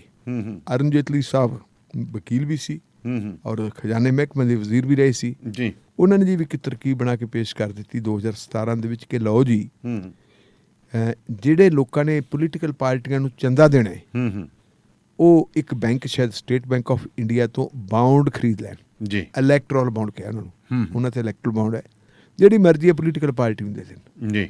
ਬਾਉਂਡ ਖਰੀਦਣ ਵਾਲੇ ਦਾ ਜਿਹੜਾ ਇਲੈਕਟਰਲ ਬਾਉਂਡ ਖਰੀਦਣਾ ਹੈ ਉਹਦਾ ਨਾਂ ਨਹੀਂ ਪੁੱਛਣਗੇ ਬੈਂਕ ਵਾਲੇ ਕਿ ਭਾਈ ਤੇਰਾ ਨਾਂ ਕੀ ਹੈ। ਅੱਛਾ, ਵੀ 2 ਨੰਬਰ ਦਾ ਪੈਸਾ ਕਿਉਂ ਮਰਜ਼ੀ, ਉਹਦਾ ਪੈਨ ਕਾਰਡ ਨਹੀਂ ਮੰਗਣਗੇ। ਅੱਛਾ, ਕਿ ਕਿਹੜੇ ਚੋਂ ਆਇਆ, ਉਹ ਖਰੀਦ ਲੈ 20,000 ਦਾ ਖਰੀਦ ਲਿਆ, 2 ਖਰੀਦ ਲਿਆ, 20 ਕਰੋੜ ਦਾ ਖਰੀਦ ਲੈ, 100 ਕਰੋੜ ਦਾ ਖਰੀਦ 20 ਇੱਕ ਵਾਰੀ 20 ਦਾ ਖਰੀਦਣਾ, ਐਸ ਬੈਂਕ ਚੋਂ ਖਰੀਦ ਲਿਆ, ਉਧਰੋਂ ਦੂਜੀ ਬ੍ਰਾਂਚ 'ਚ ਆ ਕੇ ਖਰੀਦ ਲਿਆ ਤੇ ਕਰਕੇ, ਤੇ ਜਿਹੜੀ ਮਰਜ਼ੀ ਹੈ ਪਾਰਟੀ ਨੂੰ ਦੇ ਦੇ, ਉਸ ਪਾਰਟੀ ਦੇ ਕੋਲ ਜਾਓ। ਜਦੋਂ ਇਹ ਮਾਮਲਾ ਸ਼ੁਰੂ ਹੋਇਆ ਤੇ ਆਪੋਜੀਸ਼ਨ ਦਾ ਰੌਲਾ ਪਾਇਆ ਐਸੋਸੀਏਸ਼ਨ ਫਾਰ ਡੈਮੋਕ੍ਰੈਟਿਕ ਰਾਈਟਸ ਇੱਕ ਆਰਗੇਨਾਈਜੇਸ਼ਨ ਹੈ ਜੀ, ਉਹ ਵੀ ਖੜੇ ਹੋ ਗਏ। ਉਹ ਕਹਿੰਦੇ ਵੀ ਗੱਲ ਇਹ ਦੱਸੋ ਜਿਹੜੀਆਂ ਨੰਗ ਪਾਰਟੀਆਂ ਜਿਨ੍ਹਾਂ ਦੀ ਸਰਕਾਰ ਨਾ ਕਦੇ ਬਣੀ ਹੈ ਤੇ ਨਾ ਬਣਨੀ, ਉਹਨਾਂ ਨੂੰ ਤਾਂ ਕੋਈ ਆਨਾ ਦਿੰਦਾ ਜੀ ਨਾ, ਨਹੀਂ ਦਿੰਦਾ, ਇਹ ਤਾਂ ਤਕੜੇ ਨੂੰ ਹੀ ਦੇਊ। ਤੇ ਪੈਸੇ ਜਿਹੜੇ ਦੇਣਗੇ, ਜਿਹੜੇ ਹੈਗੇ ਬਾਉਂਡ ਖਰੀਦਣਗੇ, ਉਹ ਕਿਹਨੂੰ ਦੇਣਗੇ? ਉਹ ਤਾਂ ਕਹਿੰਦੇ ਜੀ ਵੱਡੇ ਬੰਦਿਆਂ ਨੂੰ ਦੇਣਗੇ ਜੀ, ਵੱਡੀਆਂ ਪਾਰਟੀਆਂ ਨੂੰ ਦੇਣਗੇ, ਉਹਨਾਂ ਪਾਰਟੀਆਂ ਨੂੰ ਦੇਣਗੇ ਜਿਨ੍ਹਾਂ ਦੀਆਂ ਮੌਜੂਦਾ ਸਰਕਾਰਾਂ, ਠੀਕ ਹੈ, ਮੋਟੇ ਪੈਸੇ ਉਹਨਾਂ ਕੋਲੇ ਆ ਜਾਣਗੇ। ਜਾਂ ਇਹ ਗੱਲ ਨੂੰ ਦੇਖ ਕੇ ਕਿ ਜੀ ਦੂਜੀ ਪਾਰਟੀ ਜਿਹੜੀ ਹੈਗੀ ਹੈ ਕੱਲ੍ਹ ਨੂੰ ਉਹਨੇ ਕਿਤੇ ਪਾਵਰ 'ਚ ਨਾ ਆ ਜੇ ਤੇ ਥੋੜ੍ਹਾ ਬਹੁਤਾ ਹੱਥ ਉਧਰ ਝਾੜ ਦੇਣਗੇ। ਤੇ ਦਾਨੇ ਵਾਲੇ ਸਾਹਿਬ 2018 ਤੋਂ ਲੈ ਕੇ ਹੁਣ ਤੱਕ ਜਿਹੜੇ ਬੈਂਕਾਂ ਤੋਂ ਬਾਉਂਡ ਖਰੀਦੇ ਗਏ ਹੈ, ਪਤਾ ਕਿੰਨੇ ਪੈਸਿਆਂ ਦੇ ਖਰੀਦੇ? 9,200 ਤੇ 8 ਕਰੋੜ ਰੁਪਏ ਦੀ। ਬੱਲੇ ਬੱਲੇ ਬੱਲੇ ਇਹ ਬੱਲੇ, ਇਹਨਾਂ ਤਾਂ ਭਾਰਤ ਦਾ ਬਜਟ ਨਹੀਂ। 9,208 ਕਰੋੜ ਰੁਪਏ ਦੇ ਖਰੀਦੇ। ਬਿੰਦੀਆਂ ਹੀ ਮੁੱਕ ਗਈਆਂ ਜੀ। ਹਾਂ, ਇਹ ਹੁਣ ਜਿਹੜੇ ਪੈਸੇ ਹੈ ਹਾਂ, ਇਹ ਕਿਹੜੀ ਪੋਲੀਟੀਕਲ ਪਾਰਟੀ ਕੋਲ ਗਏ ਹੋਣਗੇ? ਤਕੜਿਆਂ ਕੋਲੇ ਜਾਊ। ਆ ਜਿਹੜੀਆਂ ਓਰੀਜਨਲ ਪਾਰਟੀਆਂ ਫਿਰ ਇਹਨਾਂ ਕੋਲੇ ਤਾਂ ਨਹੀਂ ਇਹਨਾਂ ਤਾਂ ਕੁਝ ਦਿੰਦਾ ਨਹੀਂ ਨਾ, ਕਿਉਂਕਿ ਓਰੀਜਨਲ ਪਾਰਟੀਆਂ ਕੁਝ ਕਰ ਹੀ ਨਹੀਂ ਸਕਦੀਆਂ। ਰਹਿ ਗਏ ਤੁਹਾਡੇ ਸਿਰੇ ਦੇ ਉੱਤੇ ਕਾਂਗਰਸ ਪਾਰਟੀ ਦੇ ਨੇੜੇ ਭਵਿੱਖ ਦੇ ਵਿੱਚ ਸੱਤਾ ਚ ਆਉਣ ਦੇ ਕੋਈ ਚਾਂਸ ਨਹੀਂ ਹੈਗੇ। ਇੱਕੋ ਹੀ ਪਾਰਟੀ ਹੈ ਫਿਰ। ਹਾਂ, ਇਹ ਉਹਦੇ ਕੋਲੇ ਆਉਂਦੇ। ਉਹਨੂੰ ਇਹ ਮਾਮਲਾ ਜਦੋਂ ਇਹਦੀ ਪਟੀਸ਼ਨ ਦਾਇਰ ਕਰਤੀ ਸੁਪਰੀਮ ਕੋਰਟ 'ਚ ਜੀ, ਤੇ ਵਕੀਲ ਕੌਣ ਹੈ ਜੀ? ਐਸੋਸੀਏਸ਼ਨ ਫਾਰ ਡੈਮੋਕ੍ਰੇਟ ਜਿਹੜੀ ਹੈਗੀ ਆ ਰਾਈਟਸ ਦੇ, ਉਹ ਹੈਗੇ ਹੈ, ਇੱਕੋ ਹੀ ਹੈ, ਪ੍ਰਸ਼ਾਂਤ ਭੂਸ਼ਣ। ਬਿਲਕੁਲ, ਪ੍ਰਸ਼ਾਂਤ ਭੂਸ਼ਣ ਇਹਦੇ ਤੇ ਲੜਦਾ, ਬਹੁਤ ਲੰਬੇ ਸਮੇਂ ਤੋਂ ਲੜਦਾ ਆ ਰਿਹਾ ਜੀ। ਇਹਦੀ ਗੱਲ ਕਰੋ, ਪਿੱਛੇ ਆ ਗਿਆ ਕਰੋਨਾ ਵਾਲਾ ਮਹਾਮਾਰੀ, ਤੇ ਬੜਾ ਲੰਬਾ ਸਮਾਂ ਅਦਾਲਤਾਂ ਰਹੀਆਂ ਬੰਦ। ਅਦਾਲਤਾਂ ਦੇ ਵਿੱਚ ਉਸ ਤਰ੍ਹਾਂ ਮਾਮਲਾ ਚੱਲਿਆ ਨਹੀਂ ਗਿਆ, ਤੇ ਇਹ ਮਾਮਲਾ ਪੈਂਡਿੰਗ ਪਿਆ ਸੀ। ਹੁਣ ਕਿਤੇ ਇੱਕ ਅੱਧਾ ਦਿਨ ਪਹਿਲਾਂ ਸੁਪਰੀਮ ਕੋਰਟ ਦੇ ਵਿੱਚ ਫਿਰ ਪਹੁੰਚ ਗਏ ਜੀ ਭੂਸ਼ਣ ਸਾਹਿਬ। ਉਹਨਾਂ ਨੇ ਫਿਰ ਚੀਫ ਜਸਟਿਸ ਨੂੰ, ਰਮਨਾ ਸਾਹਿਬ ਨੂੰ ਕਹਿੰਦੇ ਵੀ ਜੱਜ ਸਾਹਿਬ, ਸਰ ਯੂ ਆਰ ਆਨਰ, ਆਹ ਮਾਮਲਾ ਪਿਆ। ਕਹਿੰਦੇ ਜੇ ਚਾਹੁੰਦੇ ਅਸੀਂ ਵੀ ਸੀ ਤੇ ਸੁਣਵਾਈ ਹੋਵੇ ਜੀ, ਪਰ ਹੁਣ ਕਰੀਏ ਕੀ? ਆ ਕੋਵਿਡ-19 ਦੇ ਚੱਲਦਿਆਂ ਬੰਦ ਸੀ ਸਾਰਾ ਕੁਝ ਹੈ ਨਹੀਂ, ਤੇ ਹੁਣ ਅਸੀਂ ਜਲਦੀ ਇਹਦੀ ਸੁਣਵਾਈ ਸ਼ੁਰੂ ਕਰਾਂਗੇ। ਲਓ ਦਾਨੇਲੀਆ ਸਾਹਿਬ, ਜਿਹੜਾ ਹੁਣ ਪਿਛਲਾ ਰਿਕਾਰਡ ਆਪਾਂ ਦੇਖੀਏ ਰਮਨਾ ਸਾਹਿਬ ਦਾ ਜੀ, ਉਹਨਾਂ ਦੇ ਕਈ ਫੈਸਲੇ ਬੜੇ ਜਿਹੜੇ ਹੈਗੇ ਇਤਿਹਾਸਕ ਹੈ, ਤੇ ਉਹਨਾਂ ਦੀ ਚਰਚਾ ਵੀ ਹੋਈ ਹੈ, ਦੁਨੀਆ ਭਰ ਦੇ ਵਿੱਚ ਚਰਚਾ ਹੋਈ ਹੈ, ਉਹਨਾਂ ਦਾ ਕੱਦ ਬਹੁਤ ਉੱਚਾ ਹੋਇਆ। ਹੁਣ ਇਹਦੇ ਤੇ ਉਹਨਾਂ ਦਾ ਫੈਸਲਾ ਕੀ ਆਉਂਦਾ ਹੈ, ਇਹ ਨਿਰਭਰ ਹੈ। ਔਰ ਇਹਦੇ ਨਾਲ ਮੇਰੇ ਖਿਆਲ ਮੁਤਾਬਕ ਰਮਨਾ ਸਾਹਿਬ ਰਾਜ ਸਭਾ ਦੀ ਸੀਟ ਦੀ ਝਾਕ ਨਹੀਂ ਕਰਨਗੇ, ਕਿਉਂਕਿ ਜੱਜ ਦਾ ਰੁਤਬਾ ਬਹੁਤ ਵੱਡਾ, ਬਹੁਤ ਵੱਡਾ, ਬਹੁਤ ਵੱਡਾ।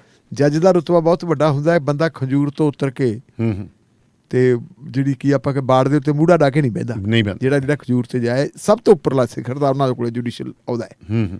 ਸਾਡੇ ਇੱਕ ਜੱਜ ਸਾਹਿਬ ਪਹਿਲਾਂ ਵੀ ਸੀ, ਉਹਨਾਂ ਨੇ 2 ਫੈਸਲੇ ਕੀਤੇ ਸੀ, ਉਹਨਾਂ ਦੇ ਵਿੱਚ ਦੇਤਾ ਸੀ ਕਿ ਕਿਸੇ ਨੂੰ ਫੇਵਰ ਦੇਤੀ ਸੀ, ਔਰ ਉਹ ਰਾਜ ਸਭਾ ਦੇ ਮੈਂਬਰ ਬਣ ਗਏ, ਲੇਕਿਨ ਉਹ ਮੈਂਬਰ ਜ਼ਰੂਰ ਬਣ ਗਏ, ਉਹਨਾਂ ਦੇ ਕੋਲੇ ਤਨਖਾਹ ਭੱਤੇ ਜ਼ਰੂਰ ਆਉਂਦੇ, ਲੇਕਿਨ ਜਿਹੜਾ ਸਤਿਕਾਰ ਤੇ ਇੱਜ਼ਤ ਸੀ ਉਹ ਨਹੀਂ ਰਿਹਾ। ਇਹਨਾਂ ਨੇ ਜਿਹੜਾ ਇੱਜ਼ਤ ਤੇ ਸਤਿਕਾਰ ਬਣਾ ਲਿਆ, ਮੇਰਾ ਖਿਆਲ ਰਮਨਾ ਸਾਹਿਬ ਇਹਨੂੰ ਬਰਕਰਾਰ ਰੱਖਣਗੇ। ਅਸੀਂ ਇਹ ਆਸ ਉਮੀਦ ਕਰਦੇ ਹਾਂ ਜੀ। ਫੈਸਲਾ ਕੁਛ ਵੀ ਵਿੱਚ ਜਾਇਜ਼ ਠੀਕ ਫੈਸਲਾ ਆਊਗਾ, ਇਹ ਸਾਨੂੰ ਉਮੀਦ ਹੈ। ਚਲੋ, ਚੰਗੀ ਗੱਲ ਹੈ ਜੀ।